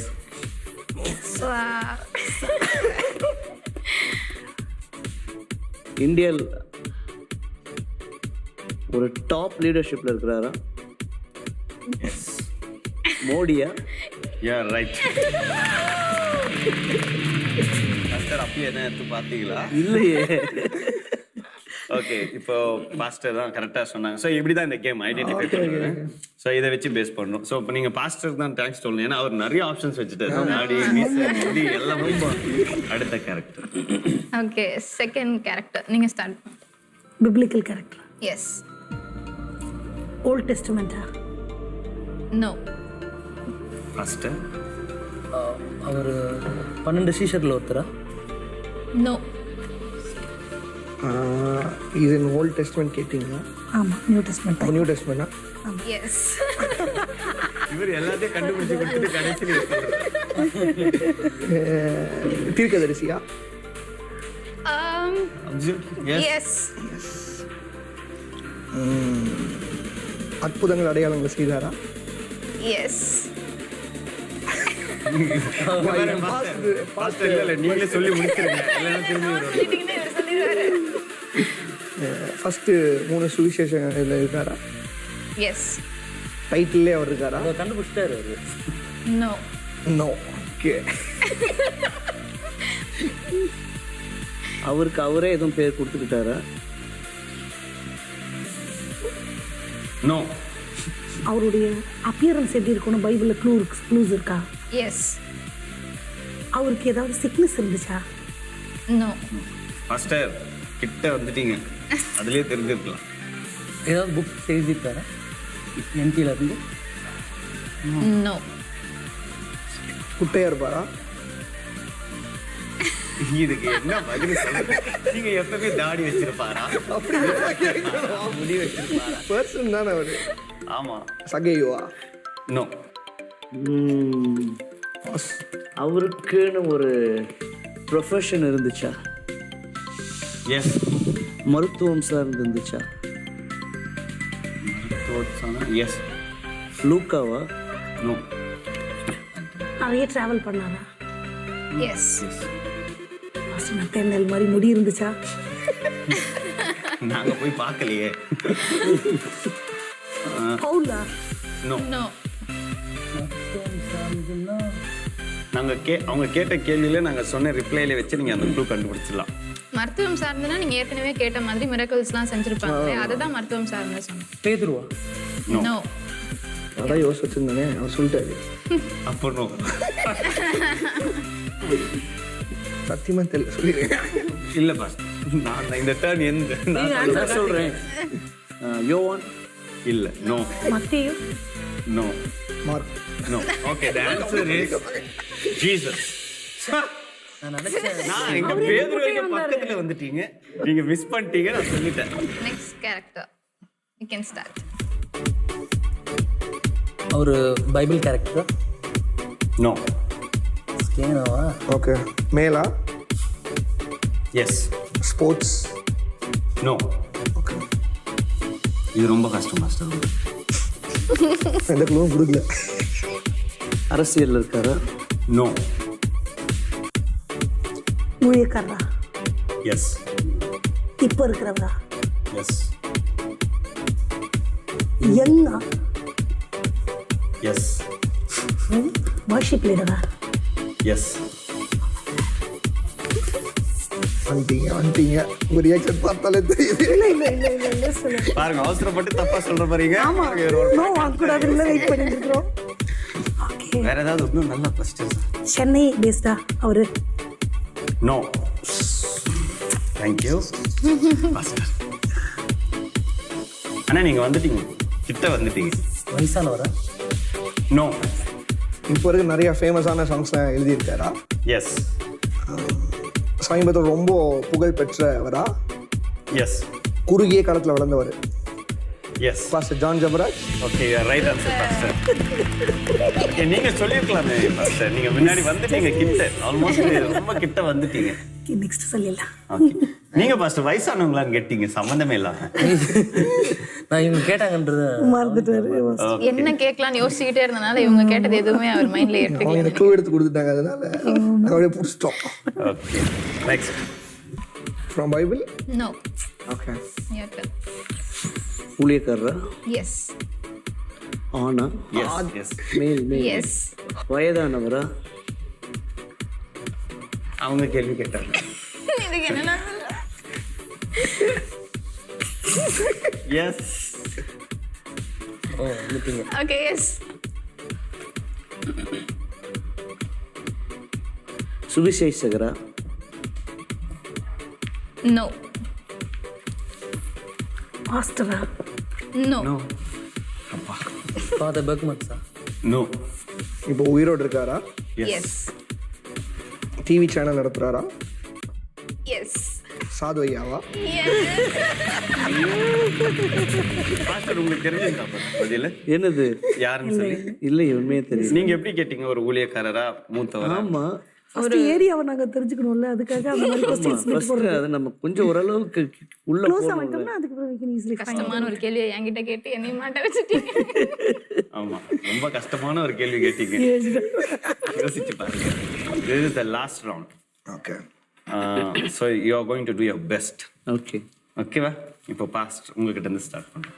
பைபிள் கேரக்டரா? நோ. பெண்ணா அவங்க? நோ. நோ. மேலா? எஸ். எந்த சட்டு போட்டீர்களா? ஏதாவது கேட்பீங்களா? எனி ஃபிலாசபி அந்த மாதிரி ஃபீல்டில் இருக்காரா? நோ. ஓகே. ஊழியத்தில் இருக்கிறாரா? எஸ். 50 வயதுக்குள்ளையா? எஸ். எஸ். பாஸ்டரா இருக்கிறாரா? எஸ். எஸ். சென்னையை சார்ந்தவரா? எஸ். சபை ஊழியம் பண்றாரா? எஸ். பாடல்கள் எல்லாம் பாடி இருக்கிறாரா? அந்த பாஸ்டருக்கு குழந்தைகள் இருக்கிறதா? எஸ். 2 குழந்தைங்க? ஐயோ, அது தெரியலையே. அவ்வளோ டீட்டெயிலா. ஓகே. அவரோட பேர் EFG-க்குள்ள வருமா? நோ. ஸ்தோத்திரம். ABCDக்குள்ள அந்த பேர் கண்டுபிடிச்சு. குண்டா இருப்பாரா? நோ. சிடி போட்டிருக்காரா? போட்டிருக்காரு. எஸ். எத்தனை வால்யூம்? நோ. இந்த கேள்விக்கு பதில் நோ. பாஸ்டர் நீங்க சேர்த்து வச்சிருக்காருன்னு சொன்னீங்க. எஸ் தானே? எப்பயுமே யாரோ ஒருத்தங்க கேட்ட கேள்வியே யாராவது சொன்னதை வச்சு கேட்கக்கூடாது. நீங்க புதுசா ABCD-க்குள்ள வர்ஷிப் லீடர் ஆகிட்டு பாஸ்டர் ஆனாரா? எஸ். தனியாக சர்ச் வச்சிருக்காரா? நோ. அங்கிருந்து ஒரு பிட்டு வந்துச்சு, அதை போட்டு பார்ப்போம். ரைட். அவருக்கு சொட்டை இருக்குமா? நோ. மீடியா மினிஸ்ட்ரி பண்ணுறாரா? நோ. அவருக்கு ரெண்டாவது செகண்ட் நேம் ஏதாவது இருக்கா? எஸ். எஸ். கருப்பாக இருப்பாரா? வேணா ஒரு சின்ன க்ளூ கொடுக்குறோம். கொடுங்க. உங்கள் கலர் இருப்பாருன்னு வச்சு. செகண்ட் நேம் எஸ்ல ஆரம்பிக்குமா? எஸ். Husband Sam. அவர் க்ளூ கொடுக்கும்போது தெரிஞ்சிருச்சு. Okay pastor, super. நீங்கள் உங்கள் பேரை உங்களுக்கே கண்டுபிடிக்க ரொம்ப கஷ்டமாக இருந்ததோ? அதுதான் பெருசு. நீங்கள் வேற கருப்பாக இருக்கிறதா கேட்டீங்க, எனக்கு சங்கடமாக போச்சு. நான் சொல்லாமல் வேண்டாம் வேற நீங்க நினைக்கிற அவர் சொன்ன டைலாக் நீங்க நினைக்கிற மாதிரி நினைக்கிற அளவுக்கு கருப்பு இல்லை அப்படின்னு சபையாகிய சரீரத்துக்கு தலைவர் நீங்க தானையா? சபையாகிய இந்த சரீரத்துக்கு தலைவர் நீங்க தானையா? அவரை முந்தின பெருமானவர், அவரை எல்லோரிலும் பெரியவர். அவரை முந்தின பெருமானவர், அவரை எல்லோரிலும் பெரியவர். சபையாகிய ஓகே, கேம் நல்லா இருந்துச்சு. கடைசியில் வந்து நம்ம பாஸ்டர் ஆஸ்போன் சாம் தான் கரெக்டாக கண்டுபிடிச்சிட்டாரு அவருடைய பேர். ஸோ பாஸ்டர், உங்களோட டெஸ்டிமனி நாங்கள் கேட்க இப்போ ரெடியாக இருக்கோம். நீங்கள் எப்படி ஆண்டவருக்குள்ளே வந்தீங்க, எப்படி மினிஸ்ட்ரி ஸ்டார்ட் பண்ணீங்க? ஓகே, நான் வந்து திருவள்ளூர்லேருந்து வந்திருக்கேன். எங்கள் அப்பா பாஸ்டர் ஆபேல் அன்பு செல்வன், அம்மா பேர் க்ளோரி. அவங்க ஹெச்எம்ஆர் இருந்து அவங்க ரிட்டையர்ட் ஆகிட்டாங்க. ஸோ கடந்த 35 வருஷமாக அப்பா சர்ச் மினிஸ்ட்ரியில் தான் இருக்காங்க. ஸோ நாங்கள் ஒரு ஊழியக்கார குடும்பத்திலேருந்து தான் நான் வந்திருக்கேன். சின்ன வயசில் எல்லாம் பாட்டு பாடுவோம், சர்ச்சில் பாய் போடுறது. எனக்கு இந்த மியூசிக் இன்ஸ்ட்ருமெண்ட்லாம் எனக்கு ரொம்ப பிடிக்கும். ஸோ பேண்டு வாசிப்போம் சர்ச்சில். அப்புறம் ட்ரிபிள் கேங் அடிக்கிறது. அப்படியே அந்த நல்ல ஒரு கிறிஸ்தவ அட்மாஸ்பியர்லேயே நான் வளர்ந்துட்டு இருந்தேன். ஆனால் பாட்டெலாம் நான் பாடவே மாட்டேன். எங்கள் அம்மா வந்து என்னை கேட்பாங்க, என்ன நீ பாட்டே பாட மாட்டேற, குடும்ப ஜெபத்தில் எல்லாம் பாடுறாங்க, நீ மட்டும் அமைதியாக இருக்கியே. என் பாட்டு தெரியாதா பாஸ்டர்? இல்லை, பாட்டெல்லாம் தெரியும், அந்த எண்ணம் வராது. ஓகே. இப்போ அங்கே வந்து பாட மாட்டேன். ஓகே, எல்லாம் செய்வோம். ஓரளவுக்கு பயந்த பிள்ளையா, அப்பாவுக்கு பயந்த பிள்ளையா இருப்பேன். ஆனால் எனக்கு சின்ன வயசுலேருந்து ஒரு மியூசிக் டைரக்டர் ஆகிடணும், ஒரு சினியில் போயிட்டு வாசிக்கணும் அப்படின்னு ரொம்ப ஆசைப்பட்டேன். ஆனால் என்னை வந்து வயிற்றில், அம்மாவனுடைய வயிற்றில் இருக்கும் பொழுதே என்னை ஊழியத்துக்காக அப்பா அம்மா ஒப்பு கொடுத்துருந்தாங்க. அந்த காரியத்திலே நானும் அப்படியே ஓரளவுக்கு இருந்து ஒரு ஆஃப்டர் மை 12th நான் என்னுடைய பேரண்ட் விட்டு நான் பிரிஞ்சு ஹாஸ்டலில் இருக்க வேண்டிய ஒரு டைம் ஏற்பட்டுச்சு. அப்போது என்னுடைய வாழ்க்கையில் கொஞ்சம் கொஞ்சமாக உலக பிரகாரமான காரியங்களை பிசாசு கொடுக்க ஆரம்பித்தான். அப்படியே போக போக என்னுடைய அழைப்பை நான் மறந்துட்டேன், என்னுடைய தரிசனத்தை நான் மறந்துட்டேன். எதுக்காக என்ன இந்த உலகத்தில் நான் இருக்கேன் அப்படின்றதே மறந்து விளையாட்டாக உலகத்தை போய் பார்க்க ஆரம்பித்தேன். நான் அந்த உலகத்தினுடைய வலைக்குள்ளே நான் சிக்கிட்டேன். இன் பிட்வீன் கேப்பில் நீங்கள் ஒரு நாள் கூட நீங்கள் யோசிக்கலையா, அழைப்பை மறந்துட்டோமே? ஆமாம், ஆக்சுவலி பிசாசு வந்து ரெடியாக இருக்கான். எப்படி ஆண்டவருக்கு ஒரு மனுஷன் தேவையோ அவருக்காக உபயோகப்பட, பிசாசுக்கும் ஒரு மனுஷன் தேவை, ஒரு ஆள் தேவை. அவன் உள்ள புகுந்து ஏதாவது கெடுக்கலாம். குறிப்பாக பார்த்தீங்கன்னா பாஸ்டர் பிள்ளைங்கன்னா அவனுக்கு ரொம்ப பிடிக்கும், அல்வா சாப்பிட்ற மாதிரி. ஏன்னா இவங்க 2 பேர் இவ்வளோ பேருக்கு பிரயோஜனமாக இருக்கிறாங்க, இவ்வளோ பேரை மாற்றுறாங்க. அப்போது இவங்கள தொடரணுன்னா நம்ம இவங்க பிள்ளைங்களை தான் தொடரணும்னு சொல்லி பிசாசுக்கு ரொம்ப பிடிக்கும். எப்படி எல்லாத்தையும் மறந்து போனோம். நான் கடைசியில் எப்படி நம்ம இந்த உலகத்திலேருந்து வெளியே வர்றது அப்படின்னு தெரியாத ஒரு சூழ்நிலை ஆகிடுச்சு. அநேக முறை ஆண்டவர் என்னை கூப்பிட்டுருக்காரு, ஆண்டோட வார்த்தையின் மூலமாக எனக்கு எச்சரிப்பு கொடுத்துருந்தாலும் நான் இது யாருக்கோ பேசுகிறாங்கப்பா, இது யாருக்கோ அப்படின்னு நான் தள்ளி தள்ளி போட்டுட்டே இருந்தேன். அப்போது 2013 வருஷம் என்னுடைய நண்பனுடைய மேரேஜுக்கு போயிட்டு நாங்கள் பைக்கில் வேகமாக வந்துட்டுருக்கேன். அப்போது ஒரு வெளிச்சம் என் மேலே பட்டா மாதிரி இருந்தது. பார்த்திங்கன்னா கொஞ்ச நேரத்தில் நான் ரோட்டில் இருக்கேன், ரோட்டில் படுத்துருக்கேன். 2 பேர் நல்லா வெயிட்டாக என் மேலே தண்ணி தெளிச்சிட்டு இருக்காங்க. அப்புறம் எழுந்து நான் என்ன ரோட்டில் படுத்துருக்கேன் அப்படின்னு சொல்கிறேன். இல்லை ஒன்றும் இல்லை, ஒரு சின்ன ஆக்சிடெண்ட் அப்படின்றாங்க. இப்போது 2013 எனக்கு நிச்சயதார்த்தம் ஃபிக்ஸ் பண்ணியிருந்தாங்க. எனக்கு விடிஞ்சா மறுநாள் எனக்கு நிச்சயதார்த்தத்தை ஃபிக்ஸ் பண்ணியிருந்தாங்க. என்னடா அது ஜாலியாக ஓடணும், ஜாலியாக சுற்றிட்டு இருக்கோம், என்ன அது திடீர்னு இதெல்லாம் ஒரு கெட்ட கனவாக தான் நல்லா இருக்குமே அப்படின்ட்டு இப்படி பார்க்குறேன். இந்த இடத்துல நெத்தியில் இந்த இடத்துல ஒரு பெரிய காயம், ரத்தம் ஊற்றிட்டு இருக்கு. இங்கே தலையில் இந்த இடத்துல ஒரு காயம், இங்கேயும் பிளட்டு அப்படியே ஒழுகிட்டே இருக்குது. கை கால்லாம் அப்படி கீரலாக இருக்குது. எழுந்துக்கலாம்னு சொல்லிட்டு நான் 2 கையும் இப்படி இப்படி எழுந்துக்கிறேன். என்னால் எழுந்துக்க முடியல. அப்போ பார்த்தீங்கன்னா என்னடா இந்த கால் இப்படி தூக்கி பார்க்குறேன். இந்த கால் வந்து அப்படியே இப்படி தொங்கி இப்படி ஆடிட்டு இருக்கு இந்த இடத்துல. அந்த எலும்பு சத்தம்லாம் என் காதில் கேட்குது. உங்களுக்கு எதுவுமே அப்போ பெயினே தெரியலையா? பெயின் அப்போ ரொம்ப தெரியலைங்க. ஆக்சுவலி ஆக்சிடென்ட் ஆன உடனே பெயின் யாருக்குமே தெரியாது. ஆமாம், அப்படியே எலும்பு அந்த குழுங்குற சத்தம்லாம் கேட்குது. எனக்கு என்னடா அது இப்படி ஆயிடுச்சு அப்படின்னு ஆட்டோவில் தூக்கி போடுறாங்க. உங்கள் அப்பா ஃபோன் நம்பர் சொல்லுன்றாங்க. அப்படியே பாதி மயக்கத்துலேயே அப்படியே எங்கள் அப்பா ஃபோன் நம்பர் நான் சொல்கிறேன். அங்கே ஜிஹெச்சில் என்னை கொண்டு போய் போடுறாங்க. ஸோ எங்கள் வீட்டில் இருக்கிறவங்களாம் சுற்றி அப்படியெல்லாம் வந்துட்டு ஒரு பிணத்தை பார்த்து அழுகிற மாதிரி அழுகுறாங்க. நான் பயப்படாதீங்கன்னு சொல்கிறேன். அப்படியே என்னை சென்னையில் ஒரு ஹாஸ்பிட்டலில் என்னை கொண்டு வந்து அட்மிட் பண்ணாங்க. அடுத்த நாள் காலையில் எனக்கு ஆப்ரேஷன், உள்ள பிளேட் வைக்கலாம் அப்படின்னு சொல்லிட்டு எனக்கு ஆப்ரேஷன் ஏற்பாடு பண்ணியிருந்தாங்க. என்கேஜ்மெண்ட் அன்னைக்கு உங்களுக்கு ஆப்ரேஷன் நடக்கும்? ஆமாம், அன்றைக்கி ஆக்சுவலி ஆப்ரேஷன் நடந்துகிட்ருக்கு. ஆப்ரேஷன்லாம் அப்படியே முடிஞ்சுது. நான் நினைக்கிறேன், கேட்குறேன் அந்த டாக்டர்கிட்டலாம், என்ன நான் இப்போது ஒரு வாரத்தில் நன்றுனா அப்படின்னு கேட்குறேன். எனக்கு இவ்வளோ பெரிய பாதிப்புன்னு எனக்கு தெரியல. அந்த டைமில் ஆண்டவர்கிட்ட கேட்டிங்களா? லைக் நீங்கள் படுத்திருக்கும் போது அப்போ ஆண்டவரோட ஒரு இன்ட்ராக்ஷன்? ஆமாம், என்ன ஆண்டவர் ஏன் இப்படி பண்ணிட்டீங்க அப்படின்னு ஆண்டவர் மேலே தான் நம்ம பழிய போடுறோம். அப்போது சரி ஓகே நடந்துடலாம், இது என்ன சின்ன காயம் தானே. அந்த ஃபிசியோதெரபிஸ்ட்லாம் கேட்குறேன், நடந்துருவோண்ணா?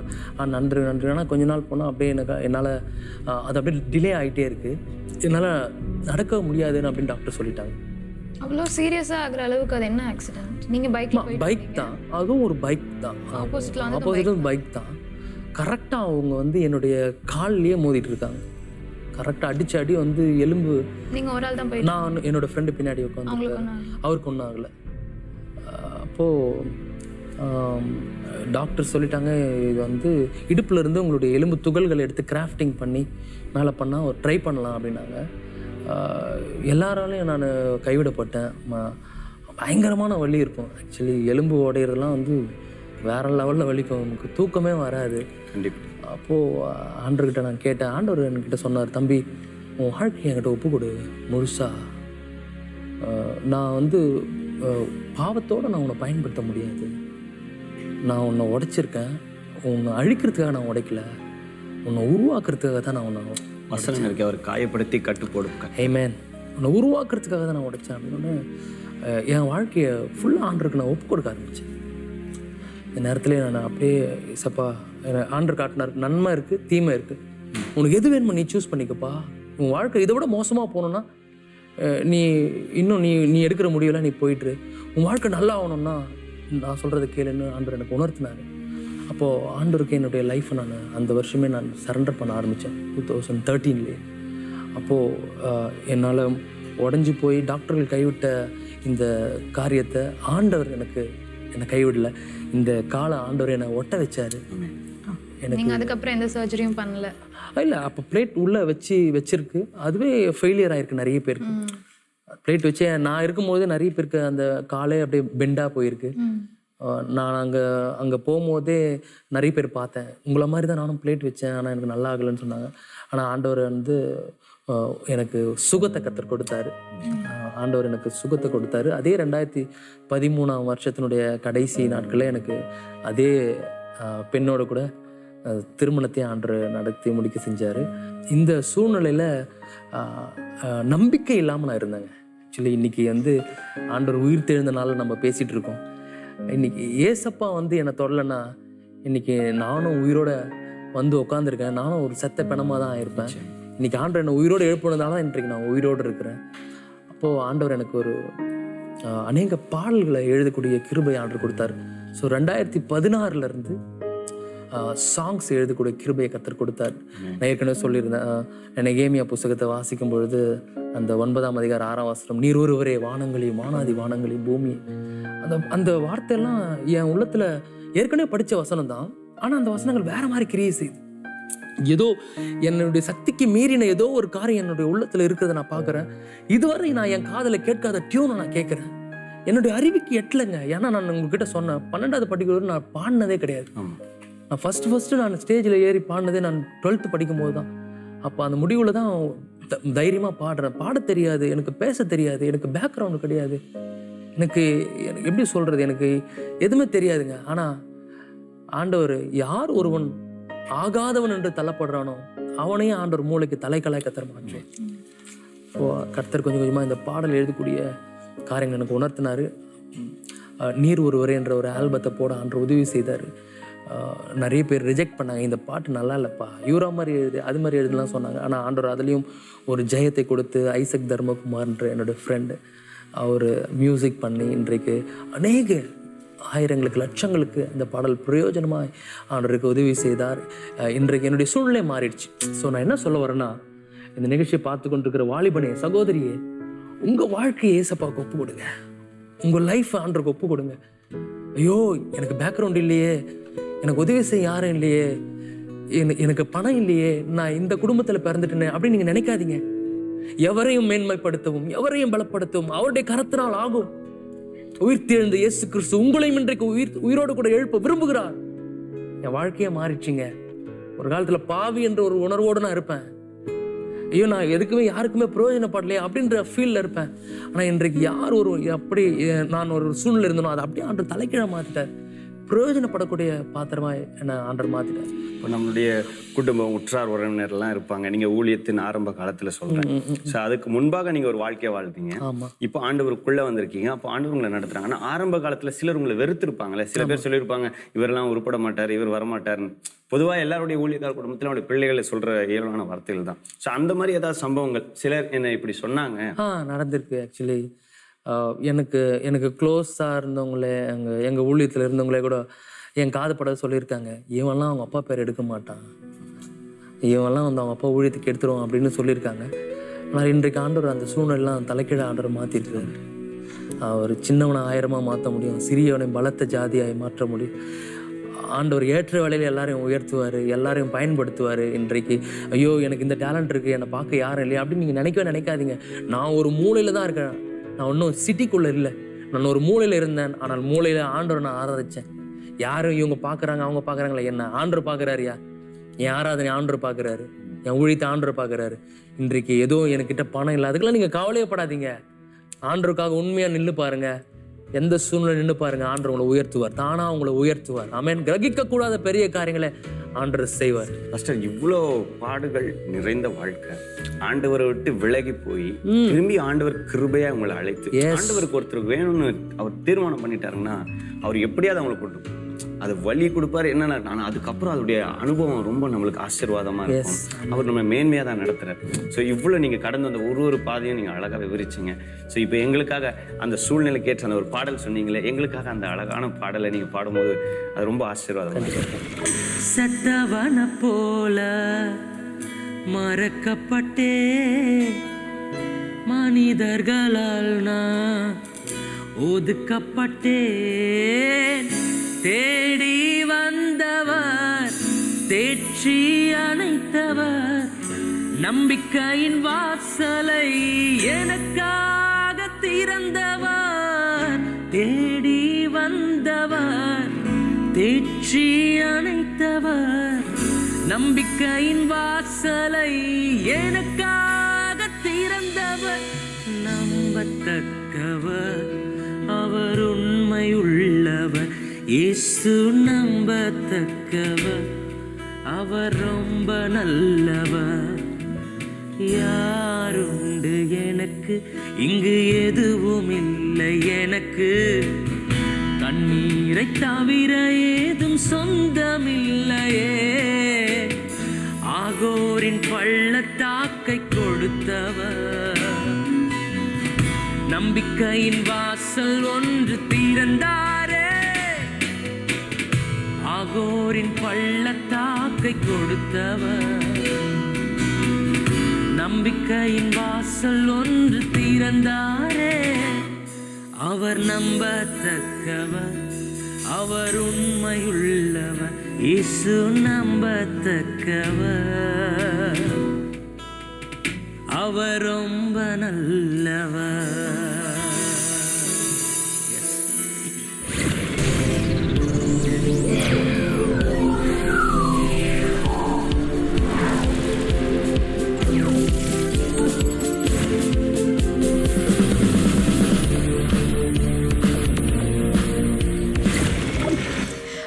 அருமையான பாடல் பாஸ்டர், ரொம்ப நல்லா இருந்துச்சு. உண்மையாவே கேட்கும் போதே ஆண்டவருடைய பிரசன்னத்தை வந்து உணர முடிஞ்சிச்சு.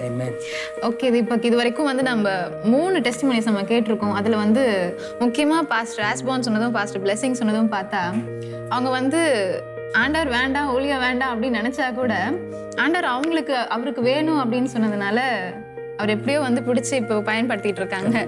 ஓகே, இப்போ வந்து நம்ம நல்ல டெஸ்டிமோனிஸ்லாம் கேட்டாச்சு. இப்போ நம்ம கேம் ஆட போகிறோம். 3வது கேம். இந்த கேம் என்ன அப்படின்னா நெவர் ஹேவ் யூ எவர்.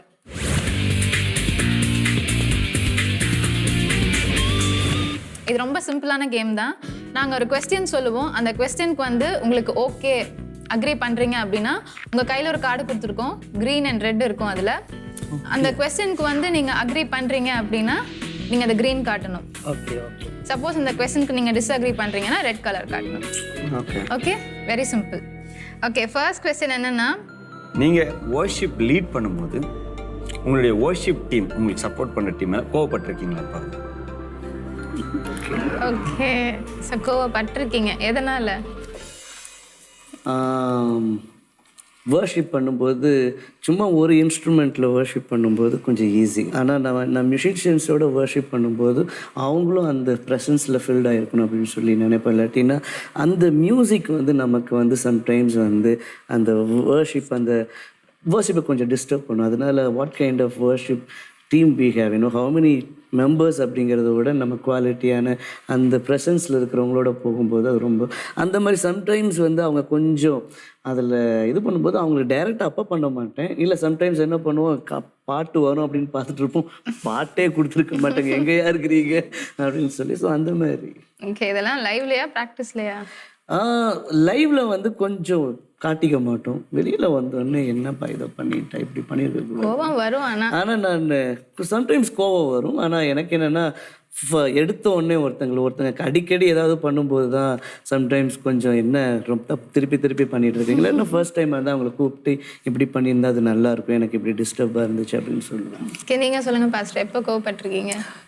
நான் இப்போ கோவப்படுறதில்ல, இப்போ நல்லா மாறிட்டேன். இல்லை, ஊழியத்தினுடைய ஆரம்ப காலகட்டத்திலலாம் ஒரு சில மியூசிக் இன்ஸ்ட்ருமெண்ட் கொஞ்சம் சவுண்ட் நம்மளை விட அதிகமாக இருக்கும். ஸோ பாட்டை தாண்டி போயிடும். ஸோ அந்த டைம் நிறைய டைம் சொல்லியும் அவங்க வந்து திருப்பி அதை பண்ணியிருப்பாங்க. ஸோ அந்த டைமில் லைட்டாக கோவப்பட்டு லைட்டாக நான் ரொம்பலாம் கோவப்பட முடியாது. ஏன்னா நம்ம ஃப்ரெண்ட்ல எல்லாம் நம்மளை பார்த்துட்டு இருக்காங்க, மனசுக்குள்ளே கோவம் வரும், அடுத்த வாசிக்க வர மாட்டேன். ஸோ அந்த மாதிரி தான். எப்பாவது பாடிட்டே இருக்கும்போது வேணும்னு யாராவது மைக் ஆஃப் பண்ணியிருக்காங்களா ஆப்போசிட்ல? மைக் ஸ்டாண்ட்லாம் வந்து எடுத்துன்னு போயிருக்கிறாங்க. அந்த மாதிரி அனுபவம்லாம் இருக்கு. ஓகே, நிறைய தடைகளை தாண்டி தான் கொண்டு வர எல்லா தடைகளையும் தாண்டி வந்திருக்கீங்க. ஓகே, உங்களுக்கான நெக்ஸ்ட் கொஸ்டின் வந்து, இது வரைக்கும் லைவா நீங்க பண்ணும்போது வர்ஷிப் பண்ணும்போது ஸ்கேல் மாத்தி தப்பா பாடிருக்கீங்களா? ரொம்ப யோசிச்சு கொண்டு வரீங்க. Almost S.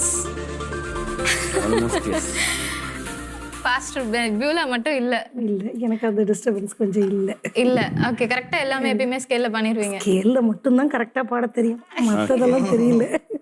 ஓகே, லைவ்ல பண்ணும்போது உங்களுக்கு அது அன்கம்ஃபர்டபுளா நீங்க ஃபீல் பண்ணது இல்லையா பாஸ்டர்? எனக்கு எப்படின்னா, நான் பாடும்போது ஒரு பிட்ச்ல வந்து ப்ராக்டிஸ் பண்ணுவேன். ஸோ அதனால சில டைம் நம்ம அந்தந்த ஸ்பிரிட்க்கு ஏற்ற மாதிரி நம்ம வாய்ஸ் ஃப்ளோ மாறும். அது அப்படி. ஸோ இந்த மாதிரி ஆகும். ஒரு சிங்கராக இருக்கும்போது சம்டைம்ஸ் நடக்கும் வர்ஷிப்பில் போகும்போது.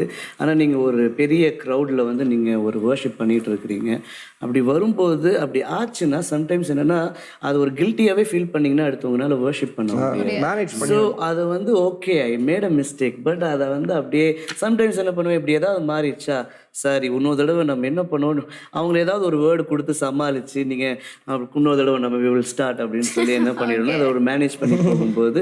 இல்லாட்டின்னா ஒரு தப்பான ஸ்கேலில் இருக்கும், அது கடைசி வரை உங்களால் அந்த வர்ஷிப்பை வந்து உங்களால் அதுவே ஒரு குற்றமாக இருக்கிற மாதிரி இருக்கும். ஸோ வி ஹேவ் டு ஒரு இதாக இருக்கும்போது we should know how to manage. Okay, third question. நீங்கள் வர்ஷிப் பண்ணும்போது சபையில் ஆகட்டும் இல்லை வெளியே எங்கேயாவது இன்வைட் பண்ணி அந்த இடத்துல வர்ஷிப் பண்ணும்போது, நீங்கள் வர்ஷிப் லீட் பண்ணிட்டு போது உங்களுடைய ஃப்ரெண்டில் யாராவது கொட்டாய் விட்டுக்கிட்டு தலை சொரிஞ்சிக்கிட்டு நீங்கள் ஆராதனை பண்ணுறதுல இன்வால்வ் ஆகாமல் உங்களையே ஒரு மார்க்கமாக பார்த்துட்டு இப்படிப்பட்ட அனுபவங்கள் இருந்திருக்கா இல்லையா?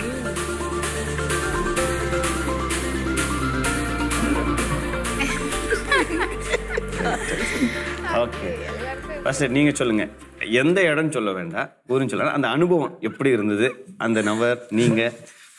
ஓ அந்த இல்லை அந்த மாதிரி நிறைய ஒரு தடவை இல்லை, அந்த மாதிரி நிறைய சில நல்ல ஒருத்தங்க பக்கத்தில் நல்ல கைகளை உயர்த்தி ஆராய்ச்சிருப்பாங்க, ஒரே ஒருத்தங்க மாத்திரம் அப்படி பார்த்துட்டு இருப்பாங்க என்னடா அப்படிங்கிற மாதிரி. ஸோ சம்டைம்ஸ் அது கொஞ்சம் டிஸ்டர்ப்டாக இருக்கும். ஓகே.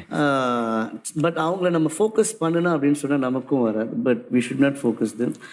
அவங்கள இன்வால்வ் பண்ண வைக்கணும், அவங்களுக்கு என்ன அவங்களோட வார்த்தைகளை கொண்டு. பட் நம்ம வார்த்தைகளை சொல்லி அவங்கள நம்ம வர்ஷிப் பண்ணணும் அப்படின்னா சொல்லியும் அவங்கனால பண்ணலை அப்படிங்கும்போது அவங்கள ஃபோக்கஸ் பண்ணக்கூடாது. மீறி இருக்கிற 99 பேரை நம்ம ஃபோக்கஸ் பண்ணி இருக்கும்போது அது ஒரு பெருசாக தெரிஞ்சுக்கணும். இல்லாட்டினா நான் கண்ணை முடிக்குவேன். இது நல்லா இருக்கு. கண்டிப்பாக ஒரு பாஸ்டர் வந்து ஒரு பேய் பிடிச்சவங்கள்ட்ட போய் ஜெபம் பண்ணிட்டு இருந்தார். பிசாசு போன்னு சொல்லிட்டே இருந்தார்.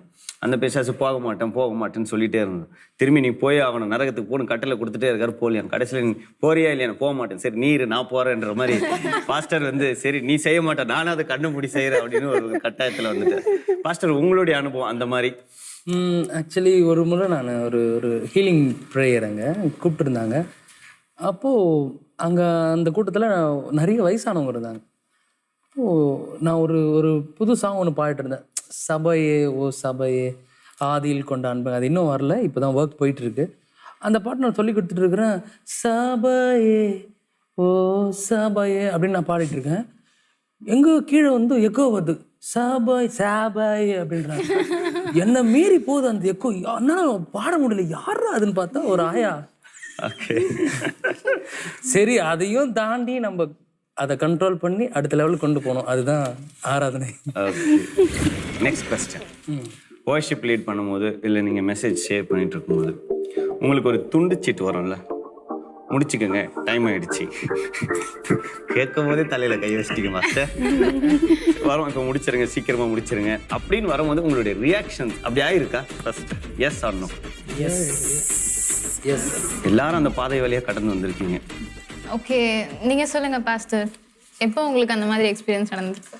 நான் ஒரு டீச்சர்ஸ் மத்தியில் வர்ஷிப் பண்ண போயிருந்தேன். அப்போது பண்ணது என்கிட்ட கொடுத்ததே லேட்டு தான். நான் பாட்டுன்னு அந்த ஃப்ளோவில் பண்ணிட்டுருக்கேன். திடீர்னு காதில் ஒருத்தர் வந்து ஊதிட்டு போகிறாரு, சீக்கிரமாக முடிங்க 10 நிமிஷத்துலன்ட்டு. அதுக்கு மேலே நமக்கு வந்து வர்ஷிப்லாம் ஓடாது. அதோட நான் அப்படியே ஓகே எல்லாம். அதுக்கப்புறம் 10 நிமிஷம் போகிறதே பெருசாக தெரியுமா? இல்லை அதுக்கப்புறம் பண்ண முடியாது, நான் முடிச்சிடும் உடனே. எனக்கு டைம் வந்து உடனே அப்படி காமிச்சிட்டாங்கன்னா அதுக்கப்புறம் வேறு எதுவுமே போகுது, ஓகே அப்படியே சைலண்டாக முடிச்சிடும். நீங்கள் சொல்லுங்கள் பாஸ்டர். நமக்கு அந்த துண்டு சீட்லாம் வந்தது கிடையாது.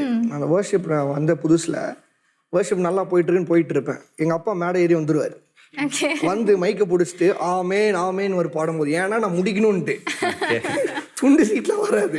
நான் பாடி கர்த்தர் சொல்லுறது நாளில் உங்களை விடுதலை ஆக்க போறேன், இவரு ஆமேன் இன்னும் கொஞ்சம் சவுண்டா வர, இன்னும் லேட் ஆகுது முடிச்சிரு, அந்த மாதிரி இதுதான் எனக்கு எக்ஸ்பீரியன்ஸ். ஓகே, இதை சொல்லும் போது எனக்கு ஒன்று ஞாபகம் வருது. இப்போ சர்ச்சில் இப்படிதான் வந்து பாஸ்டர் என்ன பண்ணுவார் அப்படின்னா, வர்ஷிப் நடத்திட்டு இருக்கும்போது துதி வந்து நடத்த விட்டுருவாங்க, வர்ஷிப் வந்து பாஸ்டர் ஓவர்டேக் பண்ணுவாங்க. ஸோ அவங்க எடுக்கும்போது என்ன பண்ணுவாங்க அப்படின்னா, ஹalleluya அப்படி பாட ஆரம்பிச்சோன்னா யார் துதி நடத்தினாலும் சரி அவங்க வந்து அதை ஸ்டாப் பண்ணிடணும். அவ்வளோதான் வந்து அவங்களுக்கு கொடுத்துருக்குற அந்த டைமிங் சிக்னல். ஓகே, மிஸ்ஸஸ் வியூலா நீங்க சொல்லுங்க, உங்களுக்கு வந்து அந்த மாதிரி எக்ஸ்பீரியன்ஸ் எதுவுமே இல்லை? ஏன்னா சர்ச்ல வந்து உங்களுக்கு அந்த கம்பல்ஷன் கிடையாதா? ஆமாம். எவ்வளோ நேரம் உங்களுக்கு வர்ஷிப் பண்ணலாம்? எங்கள் சர்ச்சில் ஒரு 20 to 30 மினிட்ஸ் தான் நான் பண்ணுவேன். அதுக்கப்புறம் ஹஸ்பண்ட் வந்து டேக் ஓவர் பண்ணிக்குவாங்க. அப்போ நான் தான் சிக்னல் காமிப்பேன், சீக்கிரம் வாங்க, எனக்கு ரொம்ப கஷ்டமா இருக்கு. அவங்கள அளவுக்கு நான் இல்லை. அப்போ சிக்னல் காய்ச்சோடனே அவங்க வந்துருவாங்க. அதனால எனக்கு அந்த எக்ஸ்பீரியன்ஸ் இல்லை. So total opposite. Total opposite. நீங்களா தான் துண்டிச்சு கொடுத்தாதான் உண்டு. ஓகே, உங்களுக்கான நெக்ஸ்ட் क्वेश्चन, நல்லா சமைப்பீங்களா? சமைக்கவே மாட்டேன், அதெல்லாம் நல்லா ஒரு நம்பிக்கையோட கேட்டோம். நல்லா சமைப்பீங்களா பாசன்? எத்தனை சொல்லுங்க, நீங்க என்ன நல்லா சமைப்பீங்க? வந்து சிக்கன் 65. ஓகே. அப்புறம் என் வீட்டில் எல்லாத்துக்குமே பிடிக்கும். ஒர்க் அவுட் போறது இல்லை, அதுதான் உங்களுடைய ஒர்க் அவுட். நான் வந்து செஞ்சு அவங்களுக்கு எனக்காக வைப்பேன். நான் வைக்கும்போது ஹாட் பாக்ஸ்லேருந்து ஒய்ஃபு தங்கச்சி அம்மான்னு எடுத்து ஃபர்ஸ்ட் தின்றுவாங்க, சாப்பிட்ருவாங்க. ஏன்னா அது வந்து கொஞ்சம் இன்கிரீடியன்ஸ் எல்லாம் கொஞ்சம் ஜாஸ்தியாக எனக்கு மிக்ஸ் பண்ணுவேன்னா அது வேற. சுடுதண்ணி நல்லா வைப்பேன். சுடுதண்ணி சூப்பர். சுடுதண்ணி வேற இந்த பெரிய டிஷ் ஒன்று இருக்கும், அது கூட அந்த தண்ணியில் போட்டு கொதிக்க வச்சு மசாலாம் போடுவோமே, நூடுல்ஸ். சரி, அதுதான் பெரிய dish. ரொம்ப பெரிய டிஷ். நாளைக்கு ஆர்டர். அதுதான் நமக்கு கொஞ்சம் அர்ஜென்ட் டிஷ்ஷாக சாப்பிட்டு உடனே முடியும். இதுல நீங்க இதுல சுடு தண்ணி, மேகி, சிக்கன் 65 இதுல உங்க வைஃப்க்கு எது ரொம்ப பிடிக்கும்? சிக்கன் 65. சிக்கன் 65 சுடு தண்ணி எல்லாம் பிடிக்காதா? அவ்வளவு அது பிடிக்காது. கஷ்டம். அது சிக்கன் 65 நீங்க நல்லா பண்ணுவீங்களா இல்ல வைஃப் நல்லா பண்ணுவாங்க? நான் தான் பண்ணுவேன். ஒன் டைம் Wife பார்த்துட்டு இருக்காங்க. என்னோட அப்பா நல்லா பண்ணுவாரு. அவரும் பார்த்துட்டு தான் இருப்பாரு. அவரு எல்லா சண்டே அவரோட கோட்டா தான். ஏன்னா நீங்க சாப்பிடணும்ல இனி வர வாரங்களெல்லாம். ஆமா, அதனால பிரச்சனை ஏறும். ஓகே. பாஸ்டர் நீங்க என்ன நல்லா சமைப்பீங்க? நான் நல்லா சாப்பிடுவேன், சமைக்க மாட்டேன். ஓ நோ காட்னீங்களா? ஓகே ஓகே, சாரி தெரியாம கேட்டுட்டேன். விரும்பி சாப்பிடுறது? விரும்பி சாப்பிட்றதா? ஒயிட் ரைஸ் தான் எனக்கு இப்போல்லாம் ரொம்ப பிடிக்குது. வெறும் ரைஸா? ஒயிட் ரைஸ் இருக்கும். உங்க வைஃப் சமைச்சு எனக்கு இது ரொம்ப பிடிக்கும் அப்படின்றது. என் ஒய்ஃப் எது செஞ்சாலுமே எனக்கு ரொம்ப பிடிக்கும். தப்பிக்க பார்த்தா ஏன்னா இப்போ அவங்க பார்த்துட்டு இருப்பாங்க. சோறு கிடையாது.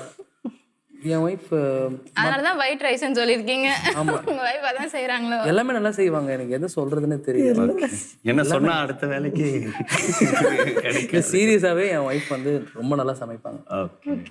நீங்க இது நல்லா சமைப்பீங்க பாஸ்டர்? நான் எல்லா டிஷ்ஷும் ட்ரை பண்ணியிருக்கேன். நான் ஒரு 2 years யூகேல இருந்தேன். சாப்பிட்ருக்கீங்களா? ஃபர்ஸ்ட் ட்ரை பண்ணி எல்லாம் ட்ரை பண்ணி சாப்பிட்டு வெள்ளைக்காரங்களவே சாப்பிட வச்சு இட்ஸ் லைக் மை டீம்மேட்ஸ் எல்லாம் யூஎஸ் அண்ட் ஜெர்மனி இருந்தாங்க. ஸோ என் யூஎஸ் கை வந்து அவன் வந்து டெய்லி நான் போடுற சாப்பாட்டில் தான் 1 வருஷம் வளர்ந்தான். ஓகே, அங்க போய் இந்தியன் டிஷ் செஞ்சீங்களா? ஆமாம், வேறு ஆப்ஷனே இல்லை. ஒரு வாரம் நான் போய் வெறும் ப்ரெட்டவே சாப்பிட்டேன். காலையில் ப்ரெட்டு, மதியம் ப்ரெட்டு, நைட்டு ப்ரெட். ஒரு வாரம் ப்ரெட்டை சாப்பிட்டதுக்கப்புறம் என்னால் முடியல, ஏதாவது பண்ணுவோம் அப்படின்னு சொல்லி சமைச்சிருவோம். ஃபர்ஸ்ட் ட்ரை பண்ணேன். அப்புறம் கொஞ்சம் கொஞ்சமாக இதில் ஃபர்ஸ்ட் வந்து நிறைய மிளகா பொடி, மஞ்சள் பொடி போட்டேன். ஓகே. பார்க்குற எல்லாம் மஞ்சள், டிஷ் எல்லாம் கழுவ முடியல. கரண்டி எல்லாம் அவங்கெல்லாம் அந்த உட்ல தானே யூஸ் பண்ணுவாங்க. எல்லாம் என்னப்பா பண்ணி வச்ச, எல்லாம் மஞ்சளாக இருக்கு அப்படின்னு சொல்லி அதுக்கப்புறம் கொஞ்சம் கற்றுனா ஐ யூஸ் டு குக். சாம்பார், ரசம் வச்சது கிடையாது. இன்னும் எனக்கு ரசம் தெரியாது. சாம்பார், சிக்கன் கறி, மட்டன் கறி, தால்ச்ச சாதம் பண்ணி ஃப்ரைட் ரைஸ்ன்னு எல்லா ஃபாரினருக்கும் கொடுப்பேன். அந்த மாதிரி சாதம் பண்ணி fried rice. I tried so many. இப்பயும் நீங்க அதை குக் பண்றீங்களா? லசானியா கொஞ்சம் ட்ரை பண்ணியிருக்கிறேன். நான் குக் பண்ணி சாப்பிட்டுருக்கேன். என்னது பாஸ்டர் அது? லசானியா. கேள்விப்பட்டேன். என்ன ஒரு இட்டாலியனா டிஷ்ஷா தெரியல ஆக்சுவலாக. அது அவங்க சொல்லி கொடுத்தது, கொஞ்சம் ஃபாரினர்ஸ் சொல்லி கொடுத்தது. அப்புறம் ஸ்பெக்காடி அந்த மாதிரி கொஞ்சம் அதெல்லாம் கொஞ்சம் வெள்ளைக்காரங்கள்ட்ட இருந்தும் கற்று ஆப்ஷன் இல்லை, சமைச்சு தான் சாப்பிடணும். ஓகே, உங்களுக்கான லாஸ்ட் क्वेश्चन. யூடியூப்ல கவர் சாங்ஸ் பண்ணிருக்கீங்களா?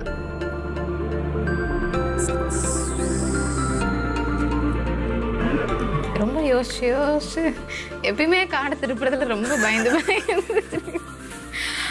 ஓகே, பாஸ்டர் நத்தானியல் சொல்லுங்க, எத்தனை கவர் சாங்ஸ் பண்ணிருக்கீங்க? நான் 2-3 பண்ணியிருக்கேன். ஓகே. ஒன்று வந்து ஷூட் எடுத்தோம்.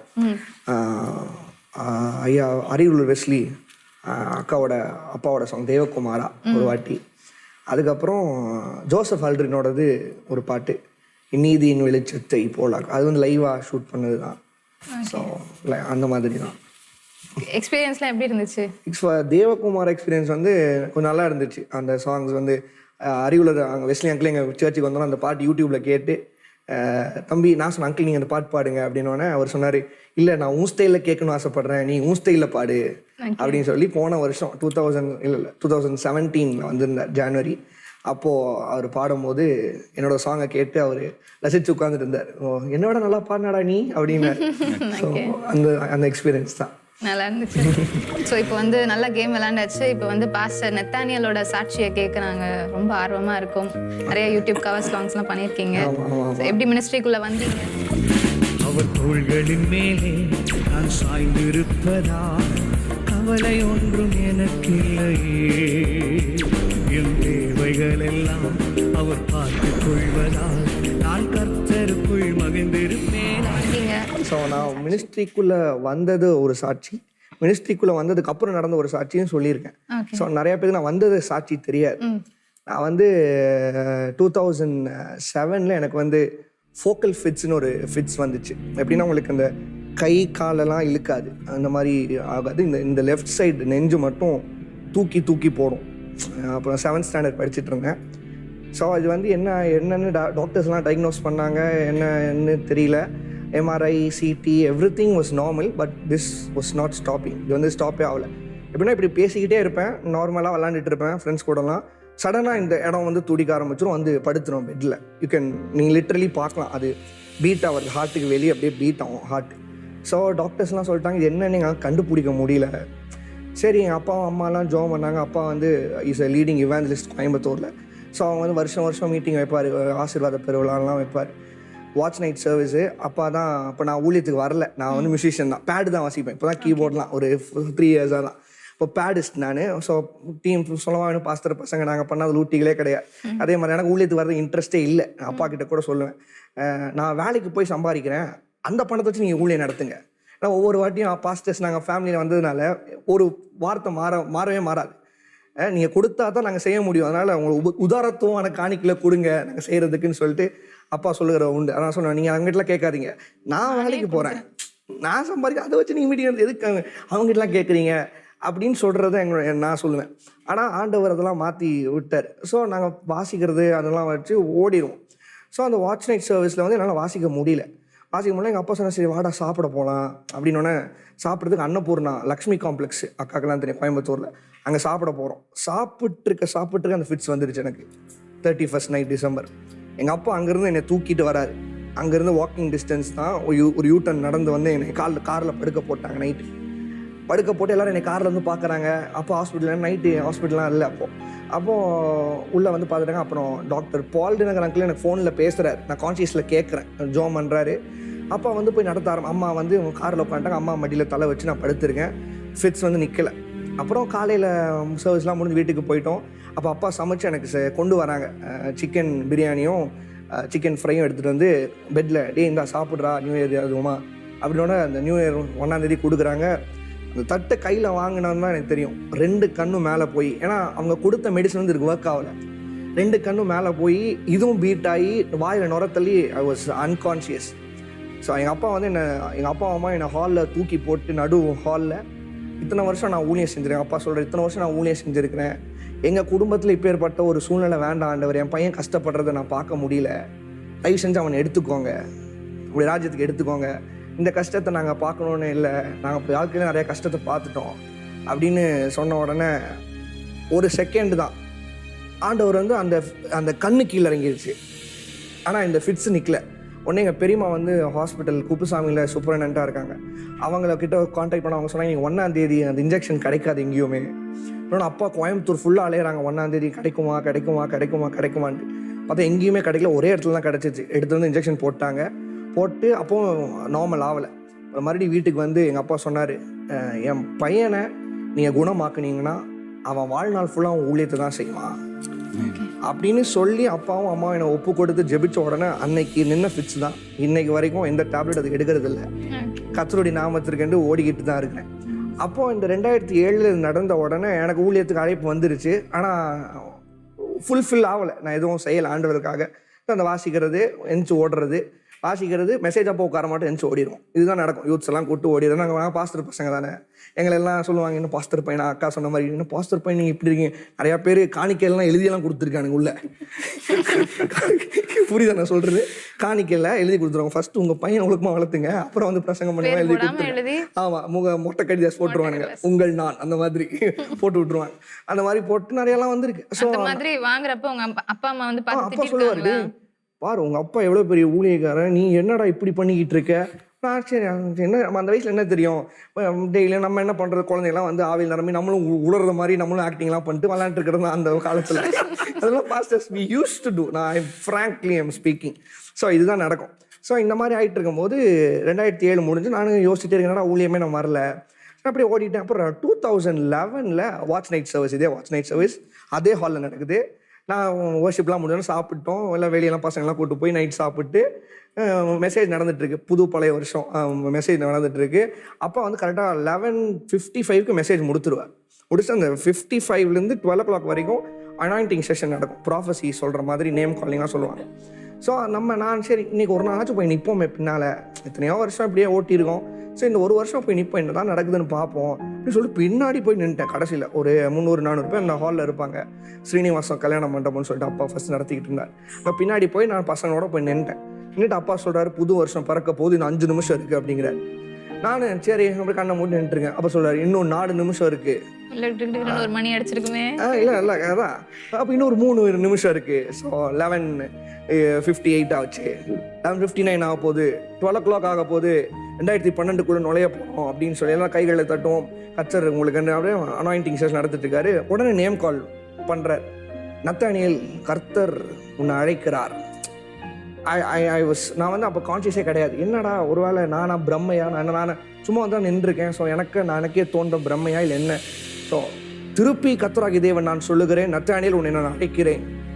அப்படி என்னை அறியாமல் ஒரு தேவ பிரசன்னம் பின்னாடி இருந்து எப்படி முன்னாடி வந்து தெரியும், கண்ணு தந்து பார்க்குற முன்னாடி ஸ்டேஜ் கிட்ட இப்படி படுத்திருக்கேன். இப்போ அந்த இடத்துல என்ன நான் யோசிச்சேன்னா, இதே ஆல் நைட் ப்ரேயரில் ஃபிட்ஸால் தவிச்ச என்ன அன்னைக்கு ஒன்றுமே செய்ய முடியாது, டாக்டர்ஸ் கை விரிச்சிட்டாங்க. அதே ஆல் நைட்டு, அதே வாட்ச் நைட் சர்வீஸ் 2012 கர்த்தரை ஊழியத்துக்காக அழைச்சா. அப்புறம் 2012 ஊழியத்துக்கு வந்தாச்சு. அந்த ஊழியத்துக்காக வந்தோன்னே தான் எல்லாத்துக்குமே நமக்கு இதாயிருமே, ஊழியத்துக்கு வந்துட்டோம், நீ அப்படி இருக்கணும் சொல்லிட்டு எங்கள் அப்பா சொல்லிட்டு இந்த ஜனவரி ஆசீர்வாத பெருவிழா நடத்தணும். கிரவுண்டில் VOC கிரவுண்ட்ஸில் எப்பவுமே அப்பா நடத்துவாங்க. ஸோ ஆண்டவர் சொல்லிட்டார், இந்த வருஷம் நீ தான் வர்ஷிப்பு. எனக்கா அப்போ ஸ்கூல் வேறு படிச்சுட்டு இருக்கேன் நான், 11th standard வேறு. சரி என்னடா அப்படின்னு சொன்னோன்னே எனக்கு உடனே ஒரு இதாகிடுச்சு. சரிப்பா ஓகே பண்ணிடலாம். ஸோ வால் போஸ்டர்லாம் ஃபோட்டோலாம் வருது. ஸ்கூல்லலாம் கேட்குறாங்க, டேய் என்னடா ஸ்கூலில் ஃபோட்டோலாம் வந்துட்டு பாஸ்டர் ரெவரண்ட் ஃபாதர் அப்படிங்கிறாங்க. ஃபாதர் நீ பேசாமல் இருங்கடா. ஓகே சூப்பர் அப்படின்ட்டு நான் என்ன பண்ணிட்டேன், மியூசிஷியன்ஸாக காரணியாலேருந்து கூப்பிட்டேன். பெரிய மியூசிஷியன்ஸு. நான் ஃபஸ்ட்டாக பாட போகிறேன், நல்லா பாடணும், பயங்கரமாக இருக்கணும்னு சொல்லிட்டு நமக்குள்ளேயே ஒரு இது. ஃபஸ்ட் நாள் மீட்டிங் ஆயத்த ஜபம் எல்லாம் முடிஞ்சிருச்சு. ஆயத்த ஜபம் அப்பா சொல்கிறார், டே உன் காலிங் என்னன்னு தெரியுமா? ஏன் சொல்லிட்டீங்களாப்பா, வர்ஷிப் லீடர் வர்ஷிப். டே வேணாம், நீ வந்து ஆண்டவர் சொல்கிறார் நீ தனியாக தான் செயல்படணும். என்னப்பா எல்லாருமே வர்ஷிப் லீடர்ஸ் அவங்கெல்லாம் மியூசிஷியன்ஸ் வைக்கிறாங்க, பாடுறாங்க, நானும் அந்த மாதிரி தானே இருக்கணும் அப்படின்னா நானும் அப்படி தானே வர முடியும். என்னம்மா பண்ணுறான்னு விட்டோன்னே ஃபஸ்ட் டே மீட்டிங்கே எனக்கு பிக்கப் பண்ண கார் வீட்டுக்கு வருது. கார்லேருந்து இது கோட்லாம் சூட்லாம் போட்டு வந்தாச்சு. ஃபஸ்ட் நாள் ஃபஸ்ட் மீட்டிங் வேறு, ஓப்பன் கிரவுண்டு வேறு வந்தாச்சு. வந்த உடனே எங்கள் அப்பா சொல்கிறாரு, இப்போ என் மகன் முதலாக கோயம்புத்தூர் பட்டணத்தில் கர்த்தருக்கென்று ஆராதனை செய்ய போகிறேன், எல்லாரும் கரங்களை தட்டி வர வைப்போம். எல்லா கரங்களை தட்டி வர ஒரு மியூசிக் டீம்லாம் இன்ட்ரோலாம் வாசிக்கிறானுங்க. கால் நிலத்து பேமெண்ட் ஒரு நாளைக்கு அப்போவே 2500 கொடுத்து எல்லாத்தையும் வாசிக்க வச்சு வந்து ஃபஸ்ட்டு பாட்டு பாடலான்னு சொல்லி ஆரம்பிக்கிறேன். பாட்டே வரல. ரொம்ப எம்பாரஸ் ஆயிடுச்சு, ரொம்ப மனசு உடஞ்சிருச்சு. பாடணும், உண்மை ஆராதிக்கிறோம் மேசி உண்மை தெரியும் உங்களுக்கு, வெஸ்லி மேக்ஸ்வெல் அங்கிள் எழுதின பாட்டு. அந்த பாட்டு பாடணுன்னு அவங்க இன்ட்ரோலாம் வாசிக்கிறானுங்க, கார்டு வாசிக்கிறானுங்க, ட்ரம்ஸ் வாசிக்கிறானுங்க. நான் ஆரம்பிக்கிறேன், எனக்கு பாட்டோட ஃப்ளோவும் வரல, பாட்டோட லிரிக்ஸ் எல்லாம் ஃபுல் பிளாங்க் அவுட் ஆயிடுச்சு. அப்படியே அப்பா கிட்ட மைக் எடுத்துட்டு நான் அப்படியே இறங்கி வந்துட்டேன். அப்பா பார்ப்பார், அவருக்கு தெரியும். அப்போது இறங்கி வந்தேன், அப்பா கையில் பிடிச்சி மைக்கை கொடுத்தேன். எனக்கு ஊழியம் வேணாம்ப்பா, இந்த ஊழியம் செட் ஆகாது, எனக்கு ஊழியம் நைட்டு போய் முழங்கால் போட்டு ஜோமன் உங்களோட அழைப்பு என்ன நீ கற்றுக்கோ. நாங்கள் நீங்கள் கூட ஒரு கேள்வி கேட்கும்போது நாங்கள்லாம் ஒவ்வொருத்தவங்க ஒவ்வொரு பர்சனாலிட்டி சொன்னோம். அண்ணன் சொன்னார் தாவீது சொன்னாங்க, அக்கா வந்து யோசேப்பு சொன்னாங்க, அண்ணன் யோசுவா சொன்னாங்க, நான் யோபு சொன்னேன். அப்போது ஒவ்வொருத்தங்களுக்கு ஒவ்வொரு அழைப்பு. யோவான் ஸ்நானகர் ஒரு தைரியம், அவர் மாதிரி ஒரு காரியத்தை சொல்லும்போது, விரியன் பாமின் குட்டிகளை சொல்லும்போது அவ்வளோ ஒரு தைரியத்தின் வார்த்தை அவருக்கு வாயிலிருந்து வந்துச்சு. அதே போல் மோசேக்குன்னு வச்ச அழைப்பு வழி நடத்தக்கூடிய ஒரு அழைப்பு. அப்போது யோபுக்கு ஒரு பொறுமை, நிந்தனைகளையும் போராட்டத்திலையும் நீ சகித்து கொள்ளத்தக்கதாய் ஒரு மகிமை, ஒரு அழைப்பை கர்த்தர் கொடுத்தார். அப்போது எனக்கு என்ன அழைப்பு அப்படின்னு நைட்டு நான் ஜெபிக்கும் போது அப்பா வந்து ரூம் தட்டினாரு, நாளைக்கு நீ ஒரு ஆளாக உன் கீபோர்டை வச்சு நில்லு, ஆண்டவர் இறங்குவார் அப்படின்னா. நான் யோசித்தேன், சரி ஆண்டவரே, அப்பா பேச்சு கீழ்படினேன். உம்மோட பேச்சு முதல் கீழ்படினேன், அப்புறம் அப்பா பேச்சை கீழ்படினு சொல்லிட்டு, நம்ப மாட்டீங்க, செகண்ட் நாள் மீட்டிங் வந்துச்சு. கோட்டு சூட்லாம் எதுவும் வேணாம்ப்பா, கோட்லாம் போட்டால் பாட்டு வராதுன்னு சொல்லிட்டு எல்லாத்தையும் கழட்டி தூக்கி போட்டு கீபோர்டு மட்டும் எனக்கு வச்சுருங்க. அப்போ நான் 710 வச்சுருந்தேன், பிஎஸ்ஆர் 710 போட்டு வச்சு அந்த பாடலை ஆரம்பித்தேன். நான் நடந்து வந்த பாதைகள் கரடு மேடுகள், நான் நடந்து வந்த பாதைகள் முட்கள் வேலிகள்னு சொல்லி அந்த பாடலை ஆரம்பித்த உடனேயே எல்லா கண்கள்லேருந்தும் அந்த கண்ணீர். ஸோ என்னோடய வர்ஷிப்போடைய அழைப்பே எப்படின்னா, இயேசுவும் நானும் இயேசுவும் அந்த ஒரே ஒரு ரிலேஷன்ஷிப் தான். வேறு இப்போ ஆஸ்மான் அண்ணா கூட சொல்லிக்கிட்டு இருந்தாங்க, நீங்கள் பாடும்போது சிரிப்பு ஒன்றுமே பெருசெல்லாம் கிடையாது. அவரை நினச்சா எனக்கு அழுகணும்னு தோணாது. ஏன்னா நான் அழுகும் போதெல்லாம் என்னை சிரிக்க வச்சது அவர் ஒருத்தர் தான். எல்லா சூழ்நிலையிலும் நான் அழுது நீக்கும் போது நிறையா பேர் நம்ம அழுக வைக்க தான் பார்ப்பாங்க. ஆனால் நீங்கள் அழுக வைக்காமல் உங்களை சிரிக்க வைக்க ஒருத்தர் நீங்கள் இன்வைட்டே பண்ணாமல் வருவார். அவர் தான் இயேசு. அது நிறைய பேர் கேட்பாங்க, எப்படி நீங்கள் சிரிக்கிறீங்க? வசனம் சொல்லுது, உங்கள் போராட்டத்திலையும் மேன்மை பாராட்டுங்க. அப்போ இந்த ஆராதனையாக வீரர்களை நீங்கள் சொன்னீங்க முதல் இன்ட்ரோல, ஆராதனை வீரர்கள் என்று சொன்னீங்க. அப்போது அந்த ஆராதனை செய்த தாவீதுக்கு தான் நிந்தனைகள் ஜாஸ்தியாக வந்தது. மீகால் நிந்திக்கிறா. அந்த நிந்தனைகளை தான் அவர் என்ன பண்ணார், ஆராதனையில் நீங்கள் கேட்குற ஒவ்வொருத்தங்க சாட்சியம் நிந்தனைகளை தான் தாண்டி வந்திருக்கிறோம். அதே தாவீது ஆண்டவர் சொல்வார், நீ இருதயத்திற்கு ஏற்றவன். அப்போ நாங்கள்லாம் இந்த ஆராதனை வீரர்கள் நாங்கள் கர்த்தருக்கென்று நிற்கிறோன்னா ஏதோ சாதாரணமாக நான் சொல்லுவேன், முட்கள் மேலே நடக்கிறது. நாங்கள் ஒவ்வொரு அடியும் பார்த்து தான் வைக்கணும். அதுதான் ஆராதனையுடைய காரியம். ஸோ அந்த அன்பு, ஆண்டவருடைய அன்பை வெளிப்படுத்தி என்னுடைய பாதையில் ஒருத்தர் என்னோட கால் கடியில் அவர் கரத்தை வச்சு இத்தனை நாள் தாங்கிட்டு வந்தவரை ஆராதிக்காமல் வேற என்ன இந்த டைட்டில் நீங்கள் வச்சுருக்கீங்க? ஆராதனை தான் எங்கள் வாழ்க்கை. அது இல்லாமல் நாங்கள் இல்லை. அவ்வளோதான். ரொம்ப சிம்பிள். கர்த்தர் ஆசீர்வாதமாக நடத்திக்கிட்டு இருக்கிறாரு. இந்த நாள் உங்கள் மத்தியில் இருந்து இந்த காரியத்தை நான் ஷேர் பண்ணுறேன். என்னோட ஊழியத்துக்கு வந்து டெஸ்டிமனி நிறைய இடத்துல ஷேர் பண்ணியிருக்கேன். ஆனால் இந்த டெஸ்டிமனியை கர்த்தர் இந்த இடத்துல சொல்ல வச்சதுக்கு நான் கர்த்தரை ஸ்தோத்தரிக்கிறேன். ரொம்ப சந்தோஷம். ஒரு ஆசீர்வாதமான ஒரு அனுபவம். தேங்க்யூ. ஸோ ஆண்டவர் உங்கள் வாழ்க்கையில் செஞ்ச நற்கிரியைகள் எல்லாம் ரொம்ப அழகாக சொன்னீங்க. ஆண்டவர் தன் கைகளால் உங்களை பாதங்கள் எல்லாத்தையும் பிடிச்சி ஒவ்வொரு பாதையும் நடத்தினது. ஸோ ஆரம்பத்தில் நான் சொன்ன மாதிரி பெற்றோர்கள்ன்றது ஒரு பெரிய ஆசீர்வாதம். அவங்களுடைய கைடன்ஸ்ன்றது ஆண்டவருடைய வார்த்தைகள் முகாந்திரமா, வசனங்கள் முகாந்திரமா, ஸோ அவர்களுடைய ஒரு ஆலோசனைகள் இன்னைக்கு நம்மளை இப்படி ஒரு பலவான்களாய் கர்த்தருடைய நாமத்தை மகிமைப்படுத்தக்கூடிய பிள்ளைகளாக மாற்றி இருக்கிறது. ரொம்ப சந்தோஷம் பாஸ்டர், உங்களுடைய எக்ஸ்பீரியன்ஸ் எல்லாம் கேட்கும் போது. எங்களுக்காக ஒரு பாடல்.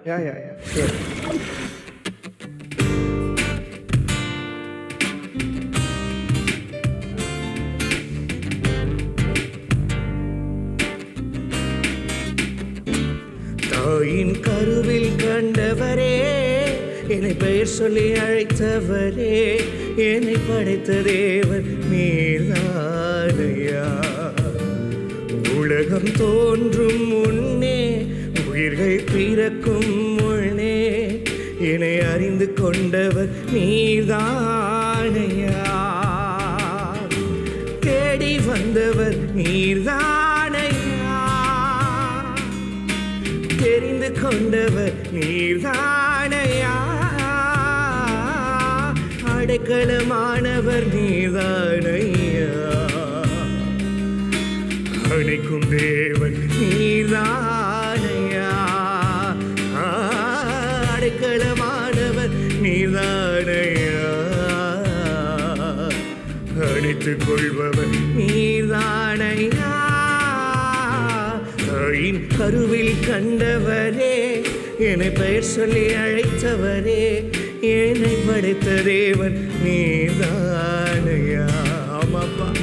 உலகம் தோன்றும் முன்னே, உயிர்கள் பிறக்கும் முன்னே, என்னை அறிந்து கொண்டவர் நீர்தானையா.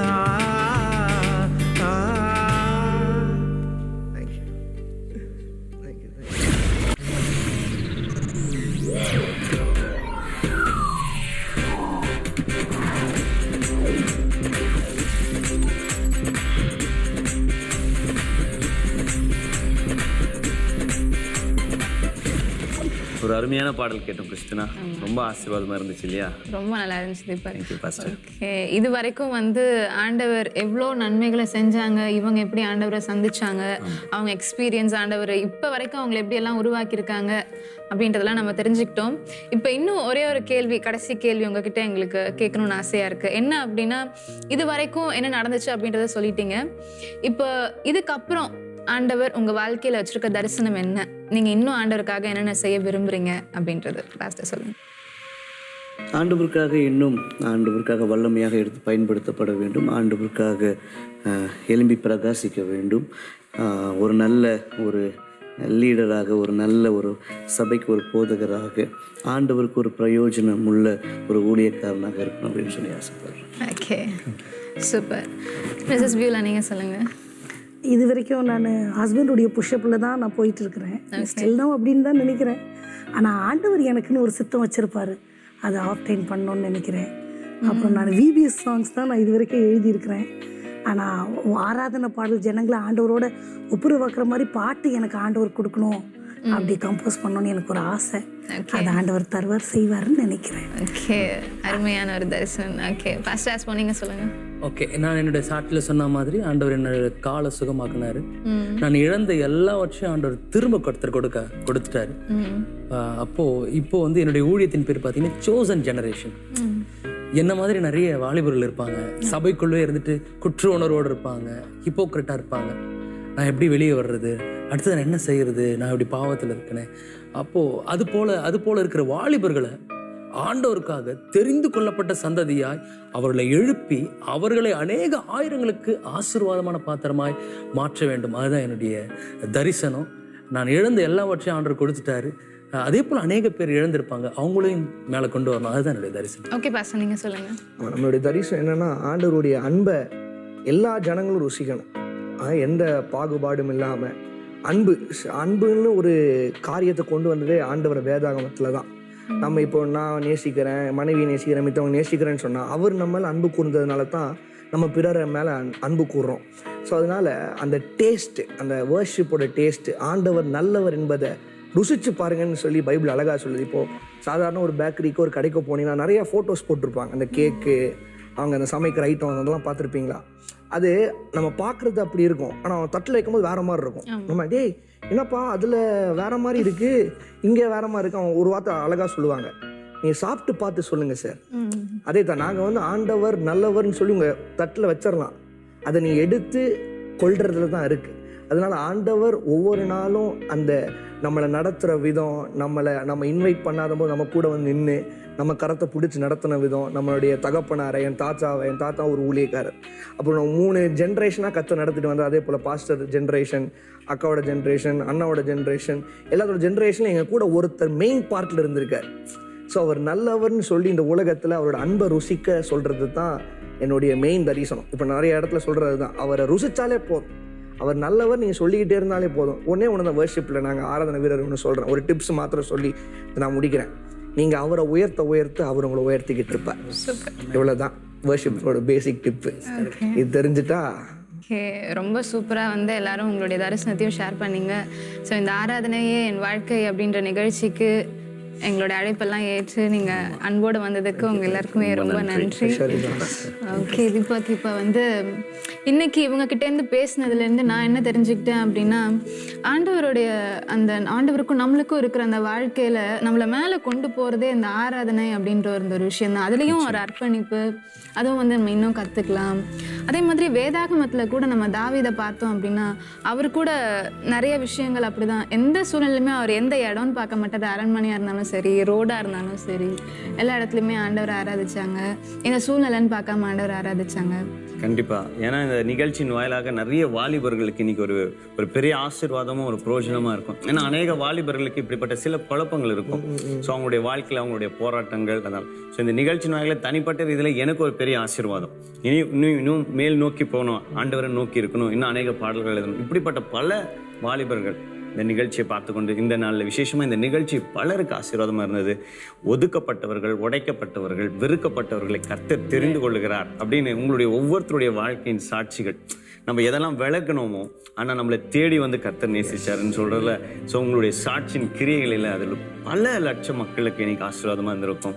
ஸோ ரொம்ப சந்தோஷம். நீங்கள் ஒவ்வொருத்தரும் உங்களுடைய பொன்னான நேரங்களில் இங்கே வந்து உங்களுடைய அனுபவங்களையும் கர்த்தருக்காக நீங்கள் எப்படி வல்லமையாக பயன்படுத்தப்படுகிறீர்கள், கர்த்தர் மேல் உள்ள தாகத்தை எப்படி நம்ம இன்னும் அதை மெல்கேற்றணும் அப்படின்ற சில காரியங்களை நீங்கள் எங்களோட பகிர்ந்து கொண்டதுக்கு ரொம்ப நன்றி. தேங்க்யூ. அழைச்சதுக்கும் தேங்க்யூ. எல்லாருக்கும் என்ன நேயர்களே, ஆராதனையே என் வாழ்க்கை என்ற இந்த நிகழ்ச்சியின் வாயிலாக நீங்கள் ஆசீர்வதிக்கப்பட்டிருப்பீங்க. நிச்சயமாக உங்களுக்கு நிறைய சாட்சிலாம் கேட்டிருப்பீங்க, நல்ல என்கரேஜ்மெண்ட்டாக இருந்திருக்கும். எனக்கும் இந்த மாதிரியெல்லாம் அழைப்பு இருக்கே, நானும் ஒதுக்கப்பட்டிருக்கேனே, எனக்கும் இப்படியெல்லாம் ஆண்டவர் உயர்வை கொடுப்பாரா அப்படின்லாம் நீங்கள் யோசிச்சு நிறைய கேள்விகளோடு இருக்கலாம். நிச்சயமாக வந்து இந்த சாட்சிகள்லாம் ஆண்டவர் உங்களுக்காக தான் இன்னைக்கு போட்டிருக்காங்க. ஸோ மீண்டும் ஒரு விசை உங்கள் யாவருக்கும் ஏஞ்சல் டிவி நேயர்கள் அனைவருக்கும் இயேசுவின் உயிர்த்தெழுந்த நாளின் நல்வாழ்த்துக்கள். God bless you.